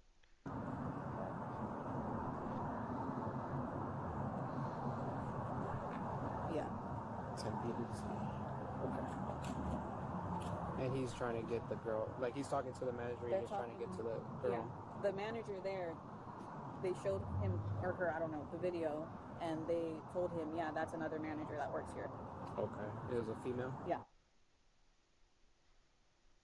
Just before he ended things, Nautica sent a text message to his wife that read the following. I apologize. I love you, Queen. Don't think I'll be able to face you and the babies. I don't know why I drove through like that. My mental has been fucked up. I'm a monster. I apologize. I love you forever. I've been crooked. Please pull the plug. Tell my family and friends I love you. I'm sorry. I love my kids and family. Please forgive me. I made a mistake, and I don't think I'll be able to face you and the babies. I don't know why I drove through like Bro should have just ended it, not sent a message low-key, like that. My mental has been fucked up. I'm not a monster. I This doesn't make it better at all. apologize, and I love you forever. If I'm in critical condition, please pull the... To all my family and friends, I love you and I'm sorry. I love my kids and family. Please forgive me. And that's pretty much where this case ends. A very sad situation overall. Employees traumatized, children without... That's insane. A father and a young widow. Look, at the end of the day, as sad as it is, this is a very serious situation. You need to bear that in mind. No matter what the concept of the coffee shop is, it doesn't mean you can go there and commit a sexual related crime. Spoiler alert, just because they're in bikinis doesn't mean you can strip down. Exactly. No, that's 100%. He's 100% right. You know, it's like the rape culture thing, right? Oh, what's what she was wearing? She was asking for it. No. We're in America where you have the right to, as long as you're not exposing yourself, dress however you want. Doesn't mean that you have the right to do some weirdo shit. But naked. There's been an ongoing debate about this whole situation online. Yes, even until today. I wonder if he'll show the vigil, or if I'll have to look up the vigil. People are still speaking about it. Some have come to his defense, stating he was clearly having some kind of mental health episode and people shouldn't be too harsh to judge. A few have even tried to victim blame. Yes, you heard that. What? Excuse me? Right. Whilst others have condemned his actions. Truth be told, he more than likely was going through some sort of mental health related issue. A lot of people say it was out of character for him, but that doesn't excuse his actions. Think about it this way. Had he not gone on to do what he did after, he'd be facing a potential jail sentence, and you can bet many of those same people trying to victim blame would be tweeting away as they do, saying how disgusting it is. After finding out... Probably. He's actually probably right there. He has a valid point there. People just like to be, how do you say, reactionary. So he's probably 100% correct. Like, the people victim blaming probably would be saying how disgusting it was if he was going to trial. At the news that he'd passed away, the coffee shop had this to say. Our thoughts and prayers are with the family of the individual involved during this difficult time. This was an unfortunate and tragic situation. As a company, the safety of our employees is always our top priority. In this case, an individual chose to commit a crime at one of our locations. We take incidents like this very seriously and remain committed to protecting our team and maintaining a safe and respectful environment. Thank you for your continued support. Look, if there's anything to take away from this, and I shouldn't really have to say it because I know most of you, if not all of you, already know, it would be that please don't be pulling up to a place like this butt naked. Heck, don't pull up anywhere.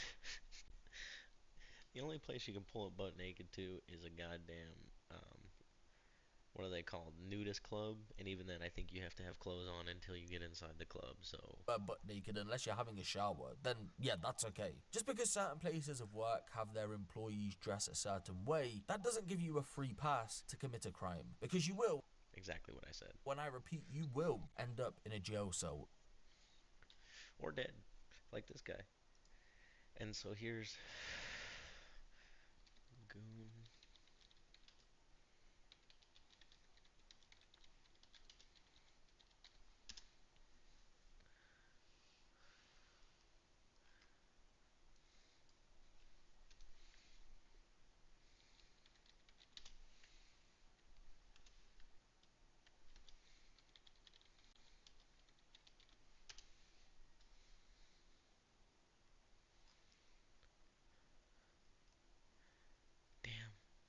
Where's the... Hold on. Hold on.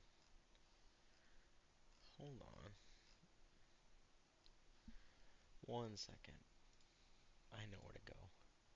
I know where to go. Don't worry, I got y'all.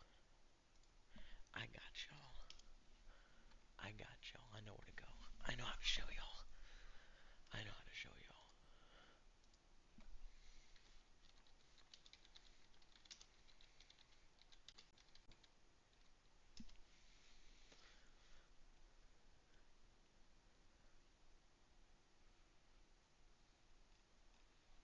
Damn, wait, where's the goddamn... I could have swore there was like video of it. Man. I literally drove by it, bro. I didn't get a fucking picture. There's gotta be media of it, come on.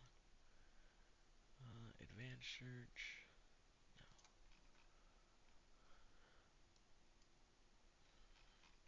No.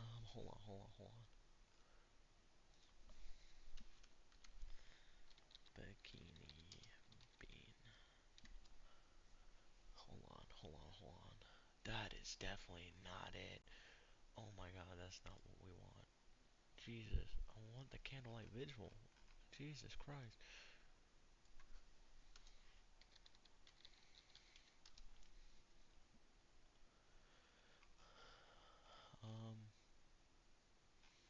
What's his name? Nautica Malone. Nautica Malone Vigil. Here it is. I found it, boys.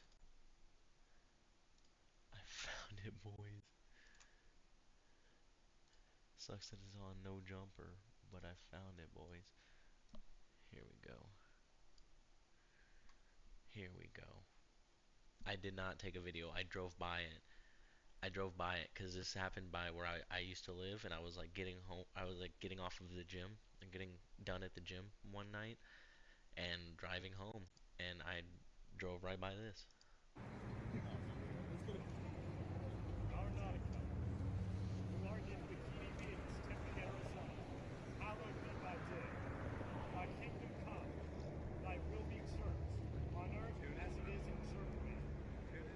As it is in Germany.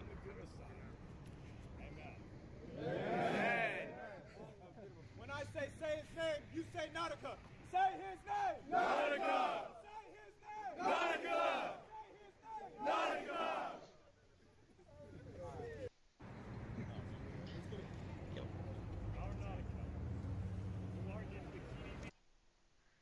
Yep. Dear Christ.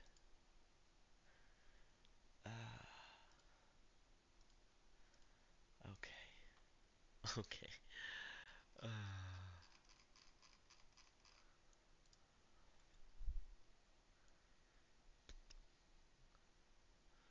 Hold on. Actually, I do need to open up something else.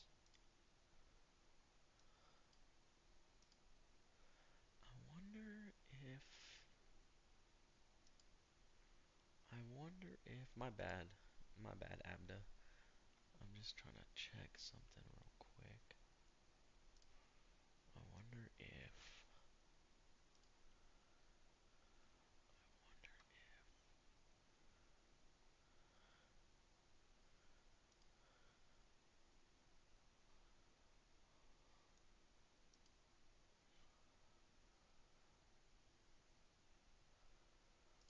okay.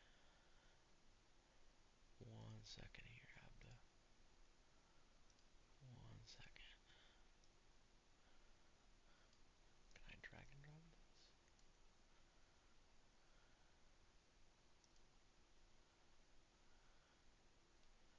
Oh, I can. Oh, I can. Oh, brother, I think I got this down, brother.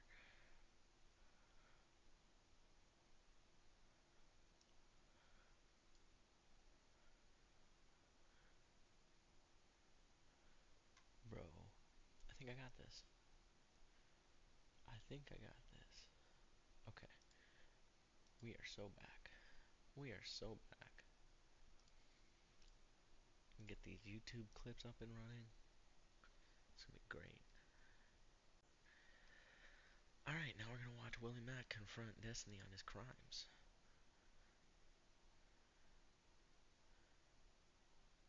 I want to preface this video by stating that I was the only one that reached out to everyone involved in this story, and that the victims weren't just used by Destiny, but by YouTubers trying to frame themselves as heroes. One of them is still lying about what he did. Now, I'm not going to pretend that I personally care about the victims either. I don't know them. However, I do have the basic...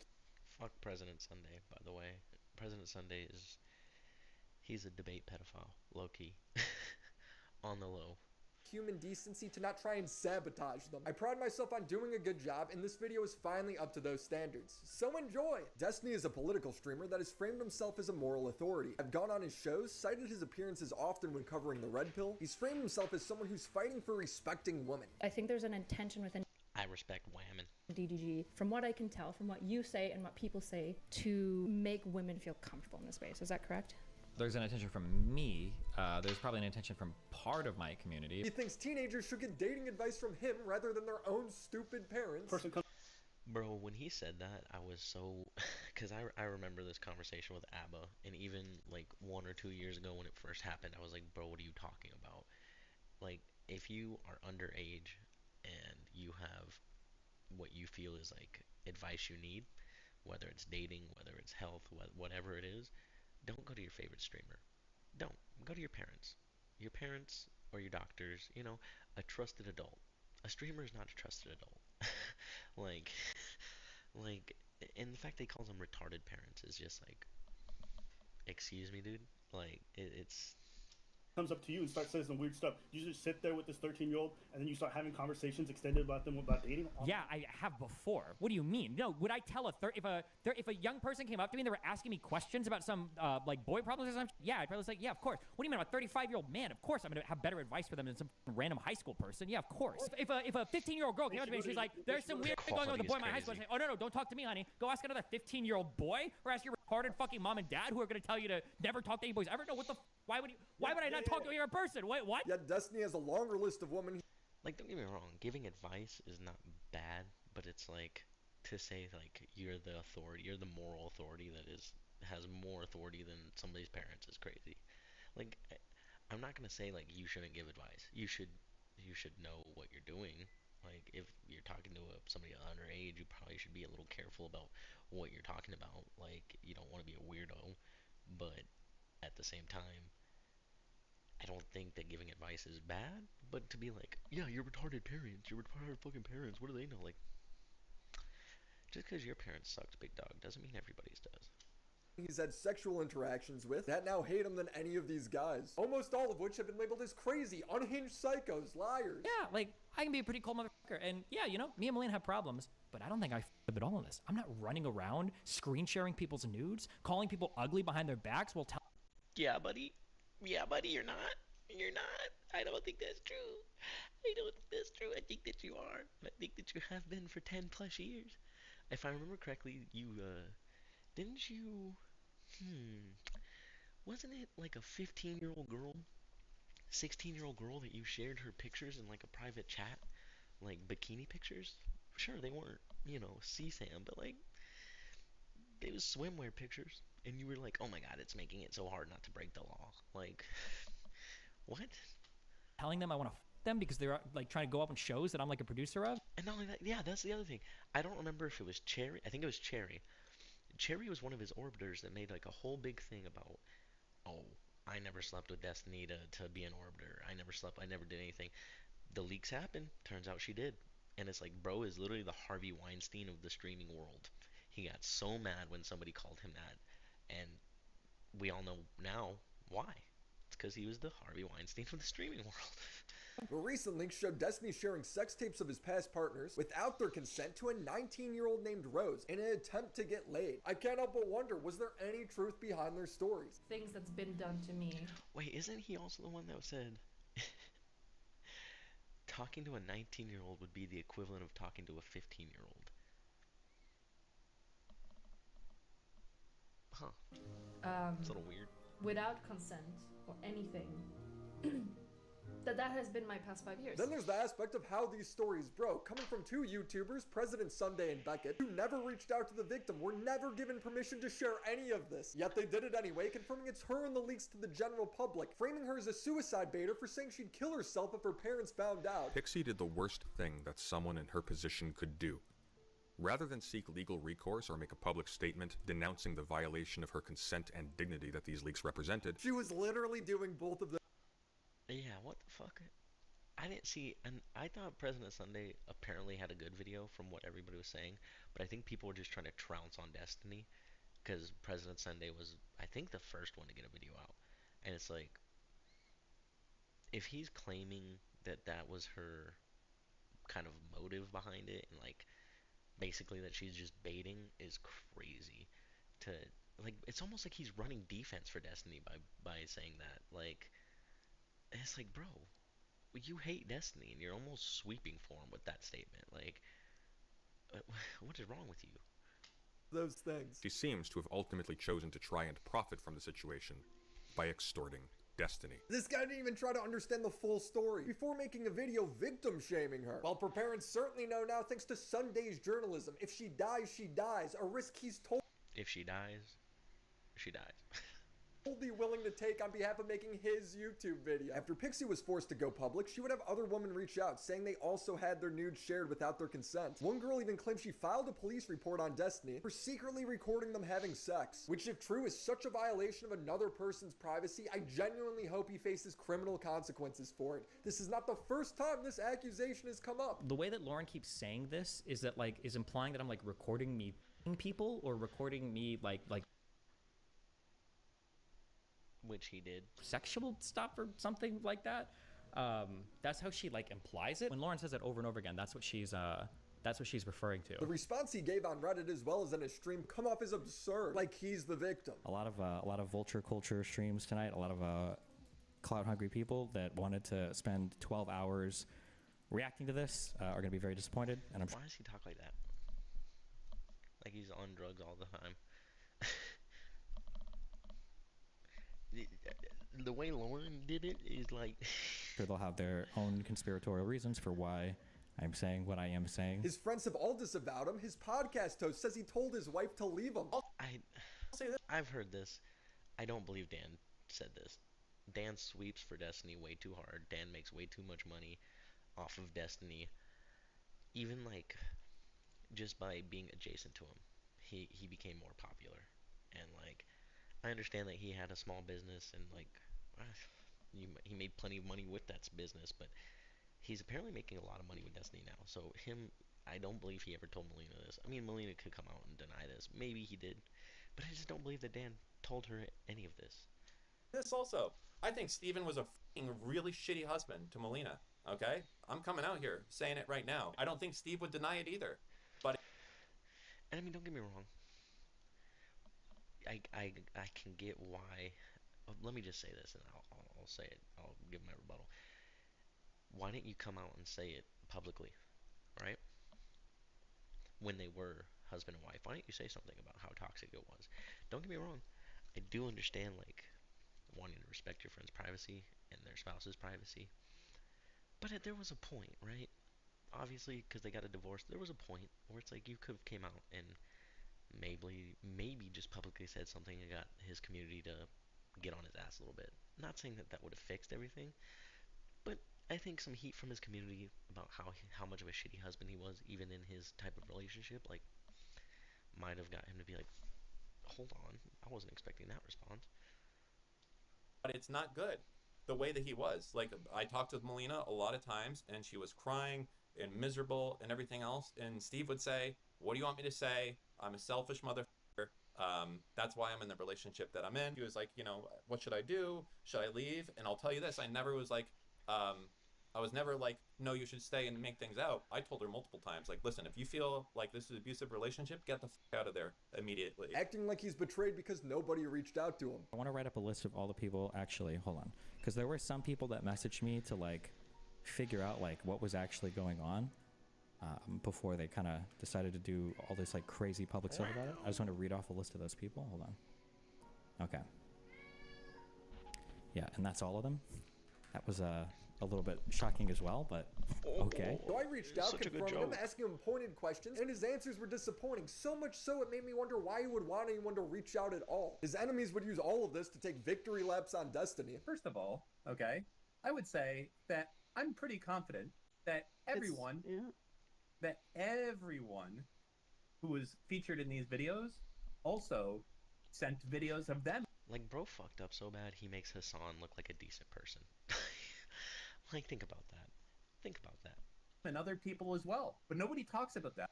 Okay, classic, I just made up a no you defense, but that's cool. Hassan is getting a W over the guy who was trying to get him banned for the past 3 months. Painful. Destiny would throw away all of his credibility because he wanted to goon. This is the sort of video I finish and I just want to shake my head in disappointment. I need Z-Biotic pre-alcohol to get through I feel that, but a couple drinks sign just to gut. It ends on to break and get a these, hit a 3-mile Get your run. money, Willie Have Mac. nothing to do. The QR Get your money. money back guarantee sponsoring this video. For background information, all these leaks are coming from a 19-year-old girl named Rose is Coming. That kind of shit is literally f***ing disgusting. That he would try to trap a little girl, and I don't want to be presumptuous. I'm sorry. I'm so sorry if this upsets you because you're 19, or I'm sorry if this upsets you because you're 22 or something, right? Or if you're some legal guy or whatever, you know? When you're 19, you're a little kid, okay?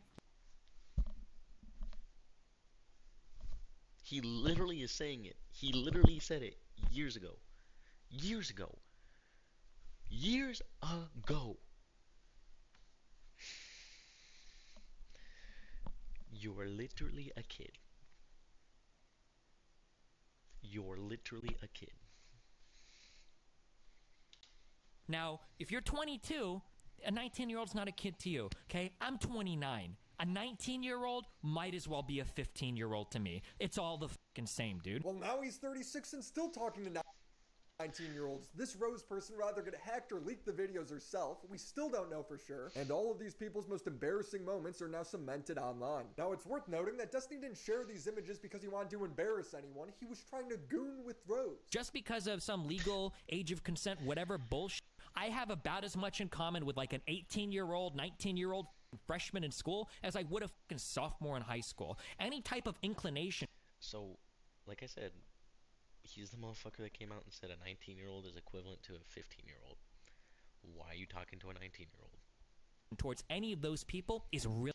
And see, the biggest problem is not that Destiny likes sex. The problem is he plays a moral, like, how do you say, like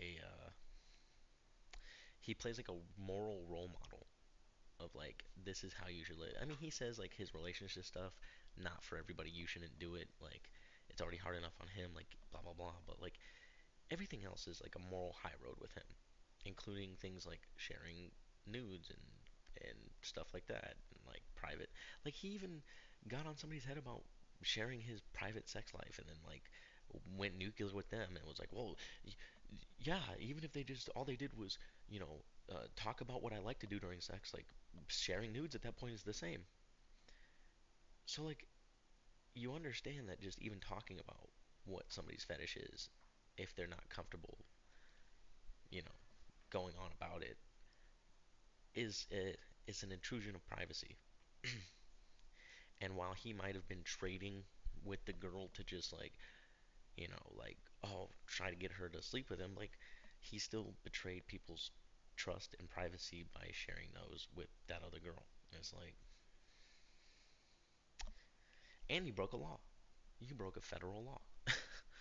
Really fucking weird. I'm listening to clips of Destiny from last year defending himself from women saying that he's secretly recording them. Lauren keeps like typing messages that make it sound like I'm secretly recording people having sex.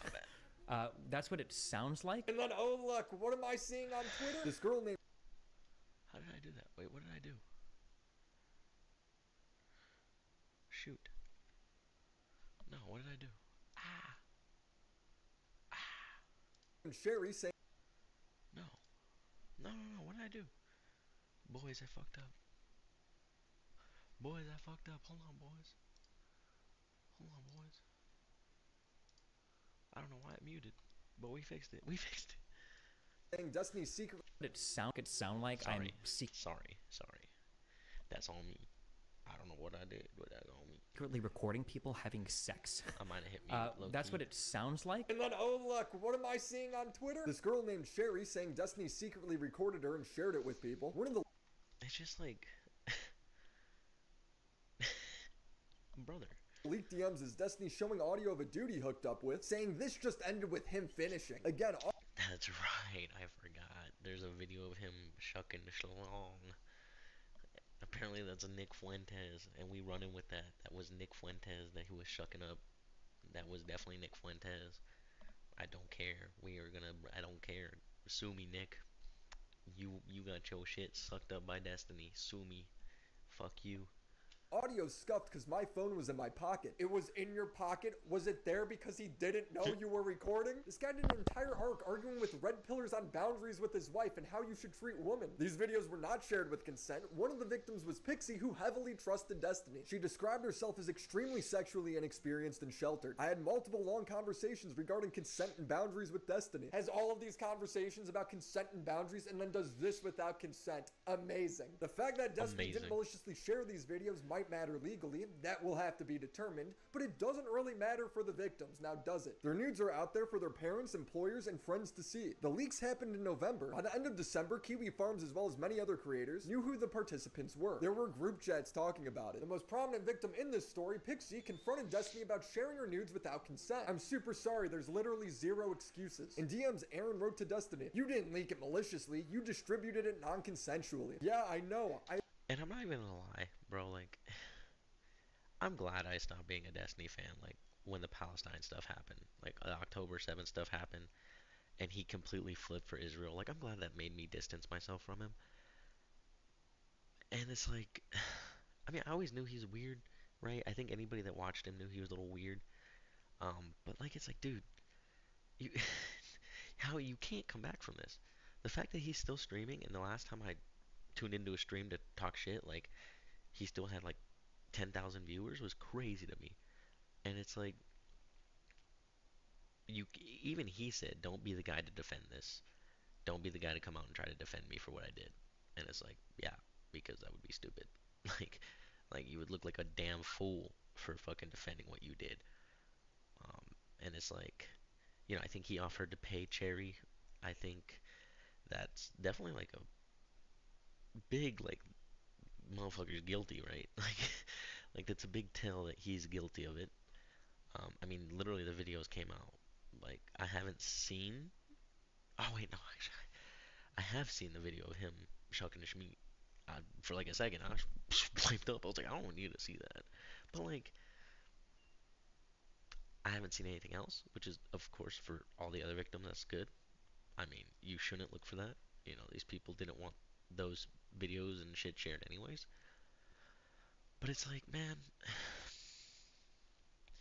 if he has a career after this, I'll lose faith in humanity, especially like the liberal, like the liberal side of politics. Like, it's like, bro, I mean, I guess maybe it'd be like red pillars at that point and like conservatives, but like, I don't know. I feel like there's plenty of shit libs still.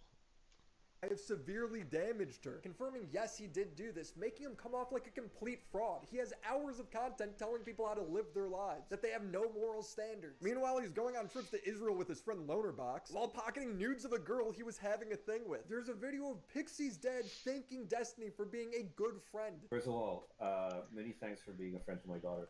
Yeah, no problem. She doesn't have any friends. That's not true. You're No, so she has a mean. shit ton of friends. Okay. But she appreciates your friendship. Cool. And I appreciate that that you are friends. Thanks. Well, I try my best. I'm a friendly person, you know. Bruh, this is painful to watch. Pixie is talking to Kyla here. They're friends, but Kyla has a conflict of interest. Her and her husband moved from Canada to work with Destiny. They uprooted their whole lives for this. Pixie emphasizes, Steven has to face the consequences proportional to his actions. I want this to be the most expensive mistake of his life. I'm essentially asking him to punish himself in a way I don't think he will or agree with without the law getting involved. I don't have a dollar amount from the top of my head. It just has to be enough for the rest of his life. If he thinks of the word nude, he associates it with the amount of money he lost. $1 million is a price that gets thrown around in later DMs, and upon reading that, me and a lot of other people initially laughed, but then I thought about it. If somebody leaked my nudes, I would want their head. I can't have that, so $1 million from a millionaire sounds fair enough. Kyla then starts to look like she's protecting Destiny in these messages. It wasn't clear to me before that this is what you wanted specifically. My understanding is it was more of a sense of rehabilitation. Now, this was only one leak. You know how many times he's probably shared these nudes and not gotten caught? But Kyla's like, Pixie, you don't understand. He's super sorry. In an interview Kyla gave Tom, it comes off as her looking out for Destiny. Just to me, like, recording somebody and then without their knowledge and leaking it is like a Even he don't want to. Even he's like, why are you defending him? full on, like, it's a pretty like sexually invasive crime. Leaking somebody's nudes, I think, is also really bad. To be clear, like, it is really bad. But the issue is that I think it. Full stop. It is really bad. Why? What else is there to say? What else? Like, what are you gonna fucking say, Kyla? Like, what? I think that's erudite, right? And I think she's sweeping for him like Dan because they make a lot of money off of the podcast. I don't know if like he'll go over that, but I think that's the rumor I've heard is they make like above $30,000 a month on the podcast, which I hope stops. But if not, again, it's just losing faith in like the liberals, man. Like, like it's like Jesus Christ. I think it's fundamentally just a more common issue that people do. It's definitely, in my experience, not the first time that somebody has like leaked nudes. I think it's not okay. Like when you hear about like guys like showing other guys like tits that some girls shunt her, like I think it's gross, and there's a reason I don't look at. I mean that's that's I agree it's less severe, but so this isn't this isn't a bunch of high schoolers, right? This is a 35-year-old guy who's doing this. Sure, but the law and morals are different, right? Boys will be boys is a crazy statement coming from someone whose last video is about feminism. She's like, only if Destiny does the worst thing possible will it Boys will be boys is crazy. Matter to me. The way I'm getting painted here is like really, really far from the truth, and I don't really know why. You look like Ghislaine Maxwell. I know. Brutal. She says, I know. Bro, Tom on a roll. Tom on a roll. Shout out Turkey Tom, man. I remember watching him before he even had his Destiny orbit. I didn't think he was gonna blow up like that, and then he blew up. Partially because of Destiny. I just hope he didn't sleep with him, because all of a sudden, Turkey Tom is bi now, which, no problem with that. It's just like, hangs out with Destiny one time, that Steven showed accountability and a step-by-step plan on how he was going to correct all of this. Basically, the moment that I saw like remorsefulness, accountability, and like a step-by-step plan of like how he was going to correct the issue, that's when I was like, okay, I can still work with this person, because it's like the try and the accountability that matters to me. What was his plan? Because all I saw was No. You distance yourself immediately. What are you talking about? Immediately you distance yourself. What? Where did I put my camera? Probably should put it like, hold on. I'll put it up here for now. But like, no. Simply put, no. Destiny blaming his actions on being off of Vyvanse. Apparently, if he's off of his meds, he doesn't have to respect people's privacy. True. Interesting symptoms. I want to point out that Pixie stands by that Kyla was being a good friend despite how she comes off. It's worth acknowledging that. When this story hit the wider public, Destiny gave a statement on Reddit. He titled it Legal Arc Beginning in Mysterious Ways. Such wow. Which shows how unserious he is about this whole thing. Like, what if he gets criminally convicted? Will he label that as prison arc? He says he had no intention of He gonna go to Reddit and be like, drop in the soap arc, joining the AB arc.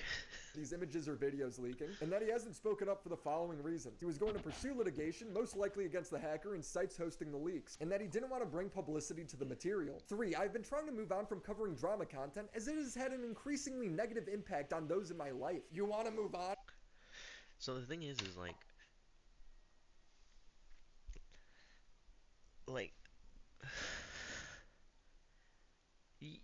sure, he's doing all the right things, but the right thing would have just been not sharing the material in the first place. Like, period. Full stop. Like, You wouldn't even have to go through all this if you just didn't share the material, bro. Now that the drama's about you, it's not fun anymore. People always act like they're above covering drama when they become the subject matter. One person involved has expressed suicidal thoughts in relation to the matter, and I did not want to exacerbate the situation by talking about it publicly. Now that's a nice sentiment, but it's already all out there. The real reason he's quiet is because it's going through litigation. I can't help but roll my eyes when I read parts of this. I increasingly felt uncomfortable by the language being used regarding to financial punishment and wanting to teach me a lesson, along with constant references to the precariousness of someone's mental health. You're being punished. It's not. Nah, I feel that. I feel that. That's relatable as hell. Not supposed to be comfortable. Oh You know my it's God. bad when the top comment is, I wish my streamer watched horse porn instead. Yeah, I mean, it's at the point where it's like Vosh. As weird as Vosh being a zoophile is, like, at least he's just watching fucking animated horse porn, and he's not sharing people's nudes. Like, want to a woman as a horse. I can't believe Destiny gave this guy a W. And his return stream wasn't any better, using the same song Dr. Disrespect came back with. Destiny's response isn't great. okay, I get that it's for a meme, but come on, read the fucking room. Jesus Christ. He's since banned all the alleged victims from his community. He said, bro, if I need to go on the sex offender list, I'm taking 20 other streamers with me. That's like when Marjorie Taylor Greene said, like, if Matt Gaetz goes down for this, I got, like, a bunch of other people in the house that are going to go down with him. It's like, why are you waiting? If you know about people that are doing shit like Matt Gaetz, why are you using it as, like, blackmail? Same with Destiny. If you know 20 other streamers that are going to go down for it, like, that are sex offenders, why are you trying to use it as blackmail? Okay, lol W. Who are these 20 other streamers? Is there a Google Drive where perverts on Twitch upload other people's nudes? I repeat, how long has this been going on for? How sorry could he be? Not very if he's been covering for 20 other streamers doing the same thing. But then I'm seeing Destiny's co-host Dan on one hand disavowing Destiny for what he did, and then on the other hand threatening acquaintances. If you're one of my coworkers out there, and you're making your little bit of a strong statement about how much you condemn Destiny and everything else, you better not let me find you doing something else and signing some other bullshit off for someone else, or Yeah, is that so? What are you gonna do, Dan? What are you gonna do, Dan? you know, being weak. Because if that's gonna be the case, either be all the way fucking in or all the way fucking out. Okay, that's all I'm gonna tell you. All these half in the door motherfuckers, too much of a pussy to do anything else. Like, I get it, fine. If you're a content creator, you rely on this for your fucking life, then fine, then fuck off. Then say that Destiny's a fucking pervert, all that type of shit, and fucking go away forever. And that's what you should do, and fuck off permanently. Same front there, I will say that I think that Steve has changed a lot, especially over the last year. I don't think anybody believes that. What's up, Boney? Where he is not like that type of person anymore. You guys don't fucking you don't see it because you don't know who he is. People don't want to hear about how much he's changed when this has all just happened. But if you think that you're going to say a strong statement, say that you're not fucking with him right now, and come back in 2 months, fuck you, is what I have to say. You're worse than anyone. You're definitely worse than me. At least I'm honest about the situation. No. I mean, well, yeah, honestly, actually, he's right. If you're going to complain about the situation and then show back up and watch Destiny streams, or try to be Destiny's Orbiter in like 3 months, if this does blow over and it doesn't come to a federal law case, or federal case, which I kind of hope it does, yeah, you are worse than Dan and Erudite, who are sticking with him and being upfront, but you're still bad. Like, you're still sweeping for a dude who basically negated other people's privacy. Known the dude for 15 years. I can say that what he did was fucked up. He knows what he did was fucked up. He knows that he has to change, and he knows he's gonna have fucking consequences for it. But for fucking you're just a fucking weasel. All these motherfuckers that did this whole all the way in, all the way out. Any of these motherfuckers try to come back in after they've been all the way out though, so thanks. On their little strong weasel statement, doing it. That noise. How do you know he's changed, Dan? Did you know he was doing this? It's such an odd statement. I just want to know, this video is confronting Destiny. Is there a chapter where he actually does it? Oh, yep. How is Dan playing both sides this hard? So unless you stand by Destiny, you can't ever engage with him again. It's about to be a very lonely career. Abba called out Destiny, pointing out that this was always where his lifestyle was going to lead, and says that he has no respect for anyone he's intimate with. I think that people look at some of the standard markers for trouble, and they, for some reason, project a ton of stuff onto me, but I think I'm living like one of the healthiest, fullest lives that I possibly could. You know, constantly having poor relationships with women over a long period of time, or in other situations, STDs, different things like that. Eventually, that hedonism comes back to bite them in the life, and they also recognize they could have been investing that time a lot better. Right? No, shut up, Melina, shut up. Let him talk. What do you mean? Constantly hold. Anything you do in life that's even Abba was trying to be like, yo, let her speak. What the fuck? Going to increase like your ability to like have fun or do like crazy stuff or whatever is always going to carry with it like the risk of death, right? Absolutely. Like you have no chance of dying by falling out of a plane unless you go skydiving, but that's not an argument. It's never skydiving. But it is an argument against maybe skydiving 1,000 times if you don't want to die that way. Well, if you want to skydive 1,000 times, then fucking skydive 1,000 times. Like what's wrong? Damn, what happened to all the self-empowerment shit that you guys were talking about earlier? If your lifestyle choices are like, damn, I would never want to deal with like a crazy girl or anything like that, that's totally valid. I think it's totally fine. I accept that that's probably true for most people. But like, I'm okay with the trade-off on that for like all the benefits that I get. I like f***ing a lot of people. I like traveling a lot. I like doing drugs. I like my stream shit. That's like super fun for me. I like doing drugs, as he owns multiple firearms. To be like, well, doesn't bad stuff happen sometimes, so you shouldn't do it? That doesn't compute to me. Or others, because I think the main thing with this is you have to think about the activity. The activity involves hurting others. Like, even Destiny, as good as he is at what he does, probably can admit he's broken a lot of hearts, he's disappointed a lot of women, he's made a lot of people upset. It's not just how he feels about it. When you involve other people in this kind of pursuit of pleasure, other people get hurt as well. I'll stand by what I said at the beginning. I don't feel bad for Steven whatsoever, because he knew what he was getting into. He was brazen about it. When he was warned, when he said, hey, this is a bad idea, this is a bad lifestyle, he said, I don't care, I want to have fun. It's fun for me. That's why I like these mentally ill women. He's had this public... And the funniest thing is, after Abba made that video, he still made another video reacting to Destiny's content about the dead internet theory. And it's like, bro, if you're interested in the dead internet theory, you could go to other people besides Destiny. I mean, I get that his stream, he was showing like the actual effects or whatever, but like, come on. But what's up, Miguel? How you doing, man? How you doing? View for years. But no, guys, Dan and Kyla says he's changed in the past month. If you're currently hanging out with like a streamer that does like denial all day, every day, or that has someone... Did he just say the R word, denial? Because I'm pretty sure Destiny... Oh, I don't know if he's done denial, but he definitely has like downplayed a lot of like women's like sexual assault stories. Like, I've seen those clips, and it's like, bruh. On a DUI or something along those lines. Like, it's gonna be once we find that out, I think that's like gonna be kind of a rough one to be like why you threw someone under the bus just for clout. Such a weird threat to throw out there to try and keep people in line. Well, I've hung out with a person who got a DUI, Dan. What are you gonna do about it? So I reached out to Destiny for some clarification. There's no point in even reading them to you because he copy and pasted the same response to every question, that he doesn't want to comment farther until he's past litigation. He clarifies, I'm aware that these answers are super unsatisfying, and it sucks it looks super guilty for me to... Oh, it's all on like Discord DMs, bruh. I thought it would be like him talking to him. Bruh. ...to respond this way.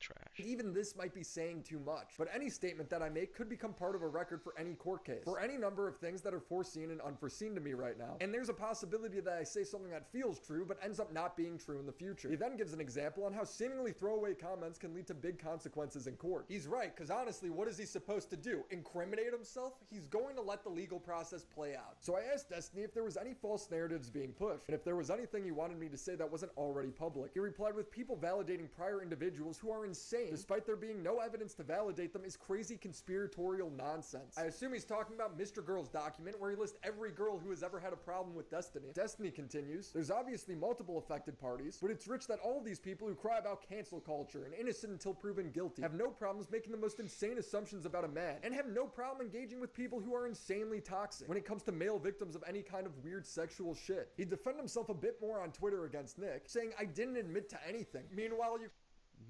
But didn't you text Cherry saying, let me pay your bills? You can just read the messages where Destiny says, yeah, I know. I've damaged her severely. I haven't admitted to anything. Highlights him admitting to everything. Nobody cares about you being the victim because you caused all of this. There is no expectation for Kiwi Farms being the good guy. They have the leaks because you shared them with Rose. He goes on to say that people named Lav and Kelly Jean have been distributing his nudes, revenge porn in the literal truest sense. How many crazy women are part of this guy's life? At what point can I victim blame him? Ryan Beard's telling a story about how some girl named Anna is stalking you and your solution was to sext her. He did stalk me. That she locked. Okay, then why are you sexting with her still? We're cool. We've been cool for a year, Max. Okay, so you acknowledge that you've been sexting with her for a year. Yeah, we've had on and off, sure. Max, can you acknowledge that I haven't said anything bad about her for a year? I've said we've been fine. I've said that over. The last time I talked to you about her, like 2 weeks ago or 16 days ago or something, you said that she locked you in the basement of her mind and it was a traumatic experience for you. Locked you in the basement of her in mind. the past. In the past, Max. Oh, okay. Why? Tell me, Max. Why hasn't Anna come forward with any of this information now? Can you tell me, or do you want me to tell everybody why? I don't want to speak on her behalf. Okay, I will. It's because she said she literally wants to remain friends with me. He had his whole community feeling bad for him being stalked as he was doing this. There are parts of streams where he's condemning people for sharing nudes non-consensually. Yeah, you know, me and Melina have problems, but I don't think I f***ed up at all in this. I'm not running around screen sharing people's nudes. Bro, this shows that he lied. He knows this was bad. He was using this to expose someone. The embarrassing part about this drama isn't that a video leaked of Destiny sucking an Oscar Mayer, it's that he's thrown away his credibility. He comes off like a fraud. We did speak in the off-the-record voice call. It was not recorded, and he was giving off the vibe that things might not be what they seem, but because of litigation, I couldn't know what he was referring to. I certainly couldn't just blindly believe him. You look at his social media, and he's memeing about the whole thing, posting himself dressed as Dr. Disrespect. Yeah, Dan and Kyler, you're right. Destiny's totally rehabilitated and remorseful over this whole thing. It's very obvious. So is Destiny's career over because of this? Well, yeah, I was gonna say, okay, and there's evidence that he doesn't care, right? Like, using the same song as Dr. Disrespect on his comeback stream, posting shit like that, like he's gonna dress up like Dr. Disrespect, he's poking fun at the situation. It's like, if he really did change, or he really was, like, a changed person, like, that wouldn't happen. Tim Pool can frame himself as a patriot while secretly taking Russian money. Vosh can say Lolly makes you a pedo while having a folder full of Lolly. Hassan can frame himself as more credible than the— Oh, he had Lolly? Okay, never mind. Vosh is kind of... might be worse than Destiny, because I thought it was just horse shit, but... media while reporting every story wrong. And Tyler Oliveira can pretend to be a journalist while just making up stories on the spot. Then why wouldn't Destiny recover Honestly, from this? That's my kind of journalism. I love to spread misinformation. Let's be honest, the real punishment is Hassan will bring this up every chance he gets. I can't believe that there are still Destiny fans in here. He kind of made you, though. Why you so ungrateful he brought you in? No. Why not just talk it out, bro? He was your friend at one point. Dude, I don't know if you understand. We're having a conversation about this dude serially making sex tapes of the people he sometimes consensually and sometimes non-consensually records and is unconsensually sending to other people that he wants to and you're like, why don't you become friends with that guy again? I don't know, because he's gross. And Hassan is totally right. You know how hard that is to say? Again, if you're a left-leaning political viewer, you're... Right. Nah, it's hard to agree with Hassan, but he's right. When you're right, you're right. Options are cooked. But seriously, it seems like if you have a political audience, you could get away with anything. You have Joe Biden's millionaire drug-fueled son getting pardoned after he said he wouldn't do it, and Donald Trump, our current sitting president, was part of an electoral scheme. But no, this is when political audiences finally take a stand. Sure, these audiences will excuse everything because they think the ends justifies the means. Hearing Lonerbox lay out his 2025 aspirations is hilarious until you realize how true it is. I look forward to some time coming back when I can like brand myself as the only remaining political streamer who doesn't have doesn't have sex scandals and doesn't support terrorists. For some Lonerbox, come back. some reason, it's always one or the other. They're very musical Lonerbox, it's your time. people. Are you being serious? Dog, what do you look? You think I made this? Isn't music. I know they're singing, but I'm seeing just guns and shoot. This isn't a music video, Hassan. No, it is. They do musicals about like their actions all the time. Their terrorism. Yeah, they're militarized action. When I looked at it, I think the vibe that I got was like short stack, thick kind of thing. You know what I mean? Like the way like goblins get drawn in porn. The What? Brother, what? Fuck? Niggas press their luck in, they get a butt fucking straight up the ass raw dog with the rash. Destiny was That was insane. That was actually insane. Oh my god. Was objectively wrong for this. Glad I was never a Vosh viewer. Jesus Christ. Deserves all of the backlash. I think it's important to acknowledge that the people who exposed this story were not looking out for the victims at all. In fact, they were actively working against their best interests. In comes President Funday and Beckett. Neither of these people had direct contact with Destiny, Kyla, Pixie, or anyone else involved in this story. They never even tried to reach out, yet they were the ones who posted videos outing the whole thing. The only information they have comes from Aaron leaking all of Pixie's messages. They are only working with secondhand information. In Sunday's video, he says Pixie's silence was bought in exchange for Destiny paying for her law school, leaving all the other victims out to dry. Pixie has since said nothing publicly. There has been no evidence of legal proceedings being pursued, and she has seemingly ceased communications with the people she was previously working with, instead posting on X about taking the LSAT in pursuit of law school. It appears as though her attempt to extort Destiny has probably paid off, albeit at the expense of every other person Destiny has victimized in the past and will victimize in the future. His evidence for this is a single tweet of her saying she took the LSAT. Like, how do you draw all of that from I'm taking the LSAT tomorrow? Like, you realize somebody could go through a mental episode of wanting to kill themselves because of some shit like this happening, their nudes getting leaked, but still have to go and take the LSAT, right? Those two things can exist at the same time and have nothing to really do with each other.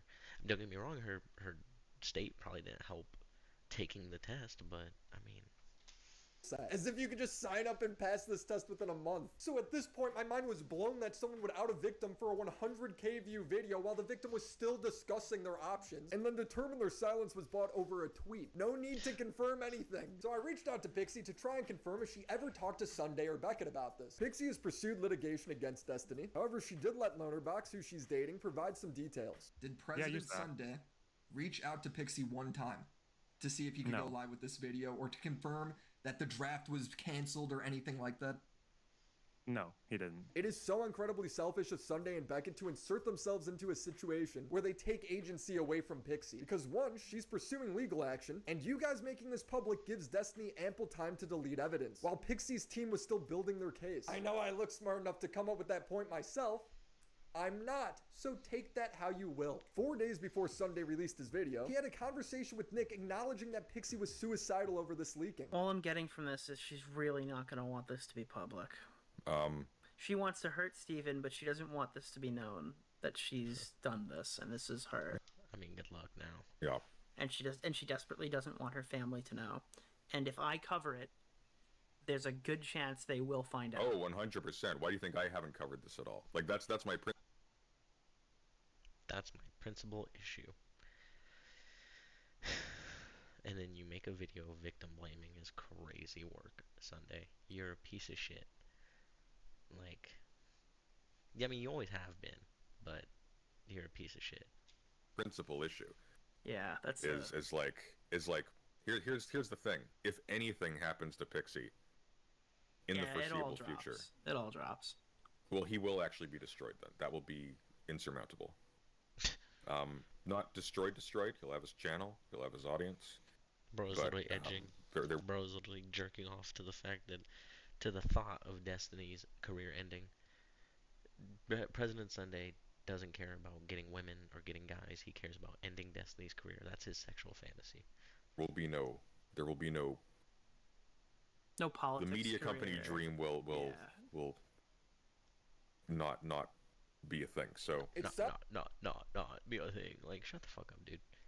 Like, you're just mad that you think you're smarter and that you view Destiny as a piece of shit and he's more successful than you. Stay mad, dude. Like, I'm not even a Destiny fan, but stay mad, bro. Like, sounds like he's getting excited over the idea of Pixie killing herself and it ending Destiny's career. This dude sounds like a psychopath. In fact, during his call with Nick, he gives a hypothetical saying as much. Here's the thing. Let's assume I was a psychopath, and I'm not, okay? Somebody saying these things would be enough to deter me. Let's assume I was a psychopath. Let's assume I published this. President Funday talks with... So you're a psychopath. Your hypothetical is saying if you publish this, you're a psychopath. So you're a psychopath, right? You basically just outed yourself. Nick, they both agree that going live without the victim's consent is a bad idea, and President Sunday does it anyway. Actual psychopath behavior. President Sunday's justification for this was that Pixie was engaging in extortion against Destiny. Fortunately, Pixie did the worst thing that someone in her position could do. Rather than seek legal recourse or make a public statement denouncing the violation of her consent and dignity that these leaks represented, she seems to have ultimately chosen to try and profit from the situation by extorting Destiny. I don't understand how Pixie discussing what her next step is or what the correct form of punishment should be equaling extortion, because that's how most... Right, and this was like more of like her texting somebody in confidence saying she doesn't know what to do. And this guy's making it like a whole conspiracy. Like...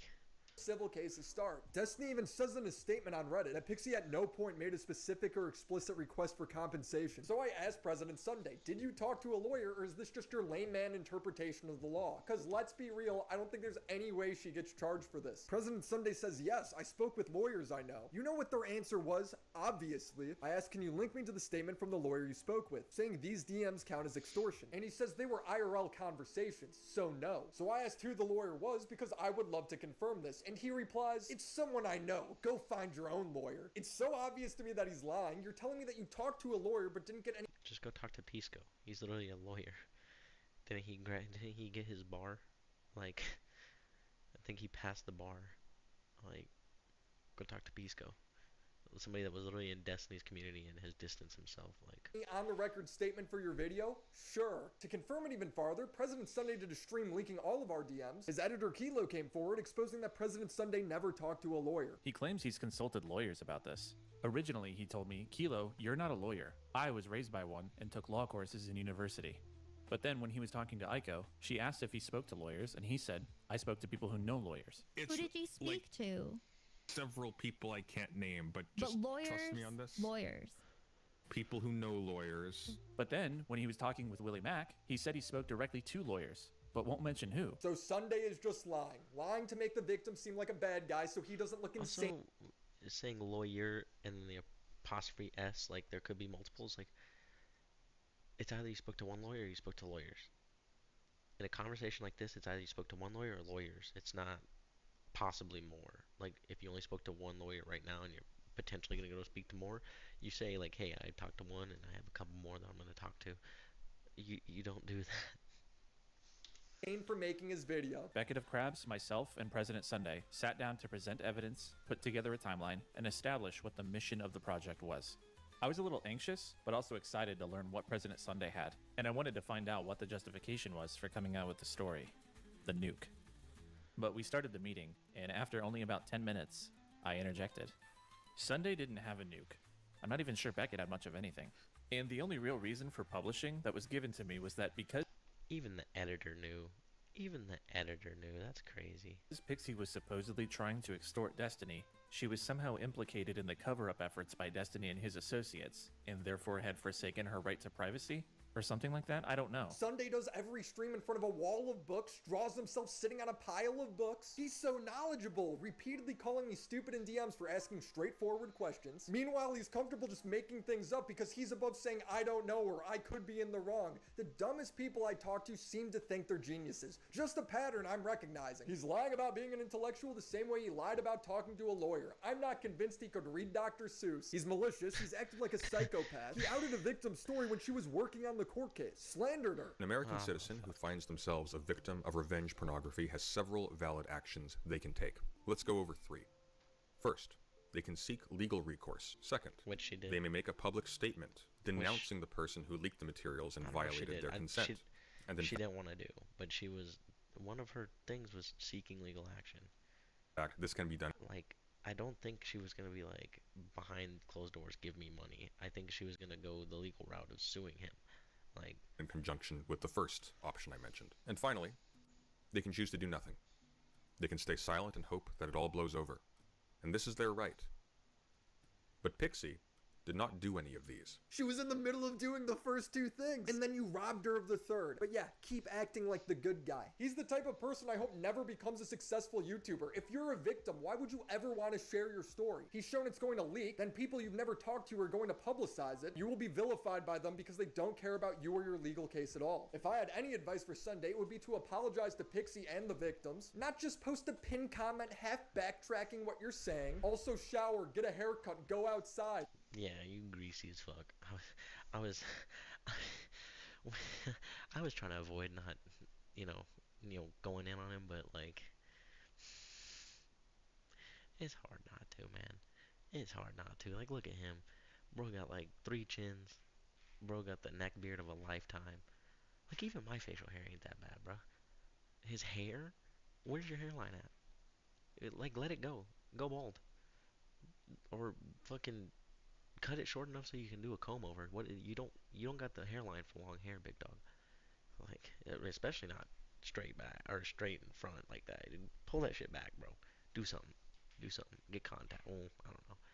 Motherfucker might look worse with contacts. You aren't mature enough to cover these sort of things if you don't have basic hygiene. The video made by Sunday's former editor details the clown show that was this And also, this being what his avatar was for so long, it all makes sense now.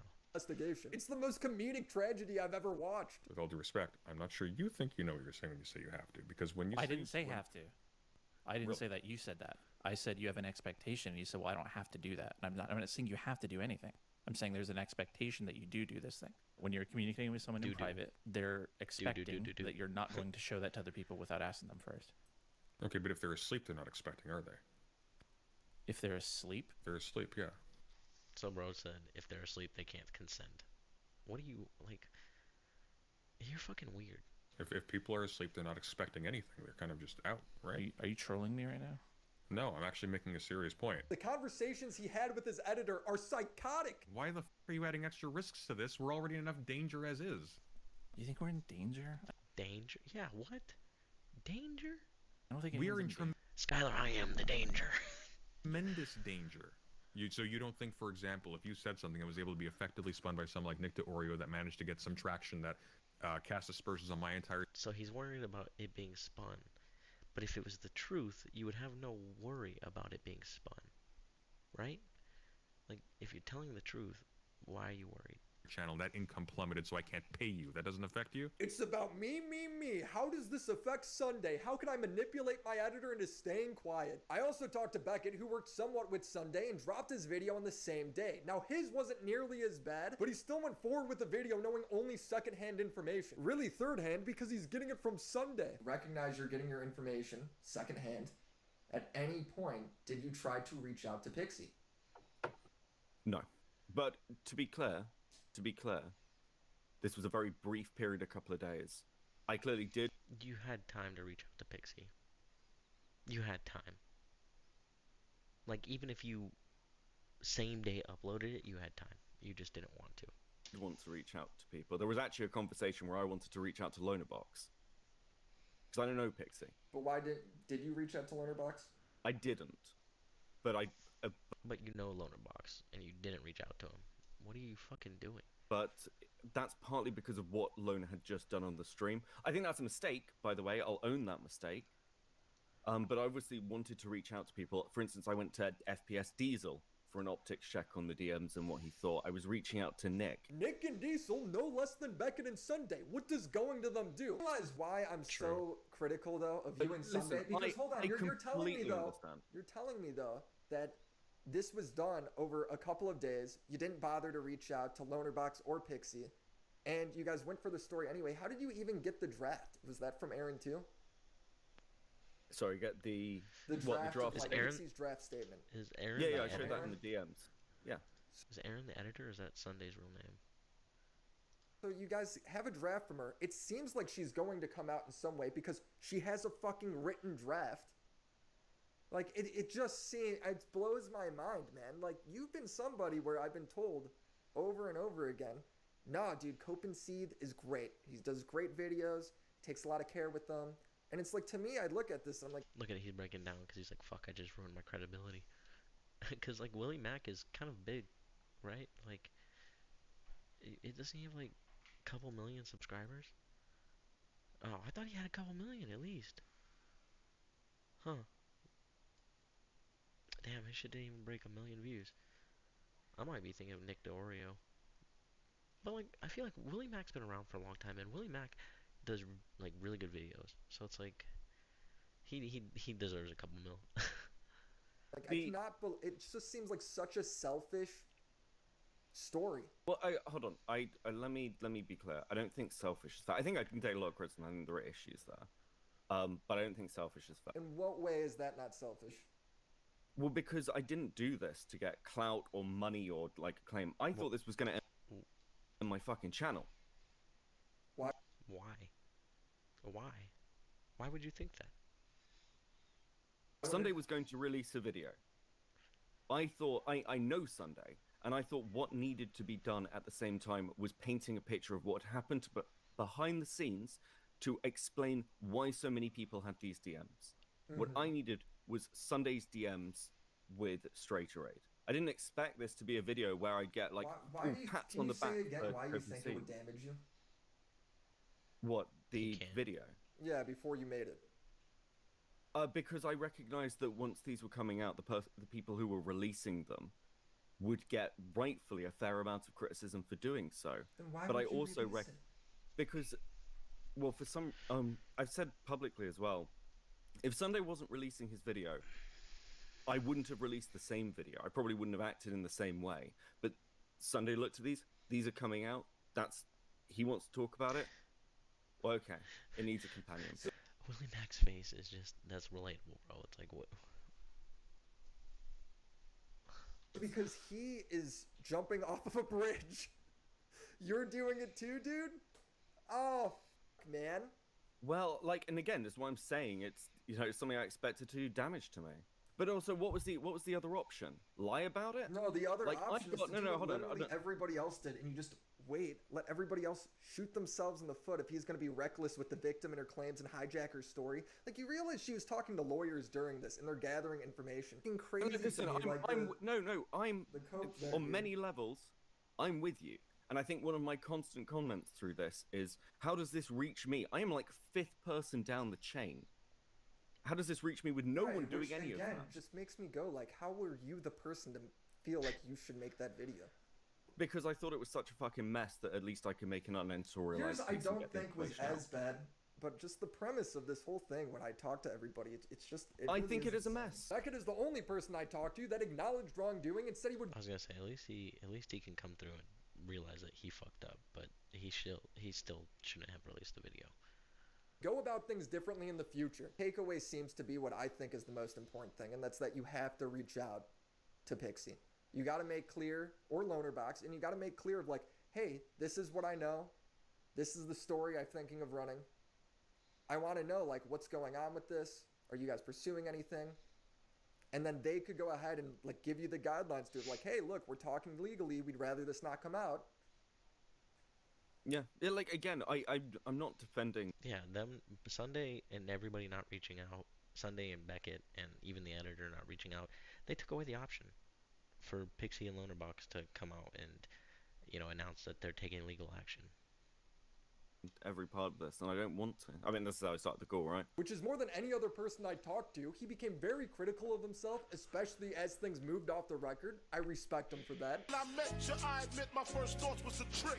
You look so good, huh? I suck on your daddy's dick. Every day that passes, I forgot Biggie is wild. The drama gets more hilarious. Destiny and Hassan are watching each other's content nukes while refusing to view their own. I get he's going through a legal case, but at some point he needs to address that video. During my off-the-record conversation with That is true. Beckett, he asked me a pointed question. When would you associate with Destiny again? If he was part of some drama as a side character and I interviewed him, I would do it then, but I don't think I could just go hang on his podcast anymore. Destiny and I were not friends. However, I have a lot of respect for him. He's the only major creator in the political space that I have covered that actually looks stuff up, reads first-hand information, and directly engages with his critics. That may... I mean, fair. You do have to respect him for that, but past that, he's lost all credibility. He's lost all respect. Like, you can respect him for what he did in the past, but Seem like a low bar, but it's rare. He's somebody that has always demanded accountability from others, but right now when he's objectively in the wrong, he's not taking any of it. He's calling Nick a hypocrite for saying innocent until proven guilty with Ethan, but not treating himself that way. Nick then makes very clear, you shared Pixie's intimate videos with a random 19-year-old OnlyFans model, and then posted logs where you admitted to severely damaging her. And he links the messages of Destiny doing just that. I'm the kind of person that could forgive anyone for about anything, but there needs to be remorse, and he's obviously not there yet. There's lines. There's a lot of things you can't forgive people for. His co-workers cover for him saying he is, but I don't see it. I don't see how anyone could take him seriously until then. I also want to emphasize how good the video was by President Sunday's former editor, Kilo. He actively tried to correct the record, and his video has very few views. He gave up money to try and do the right thing, and I think that should be acknowledged. Hope you enjoyed the video. Subscribe.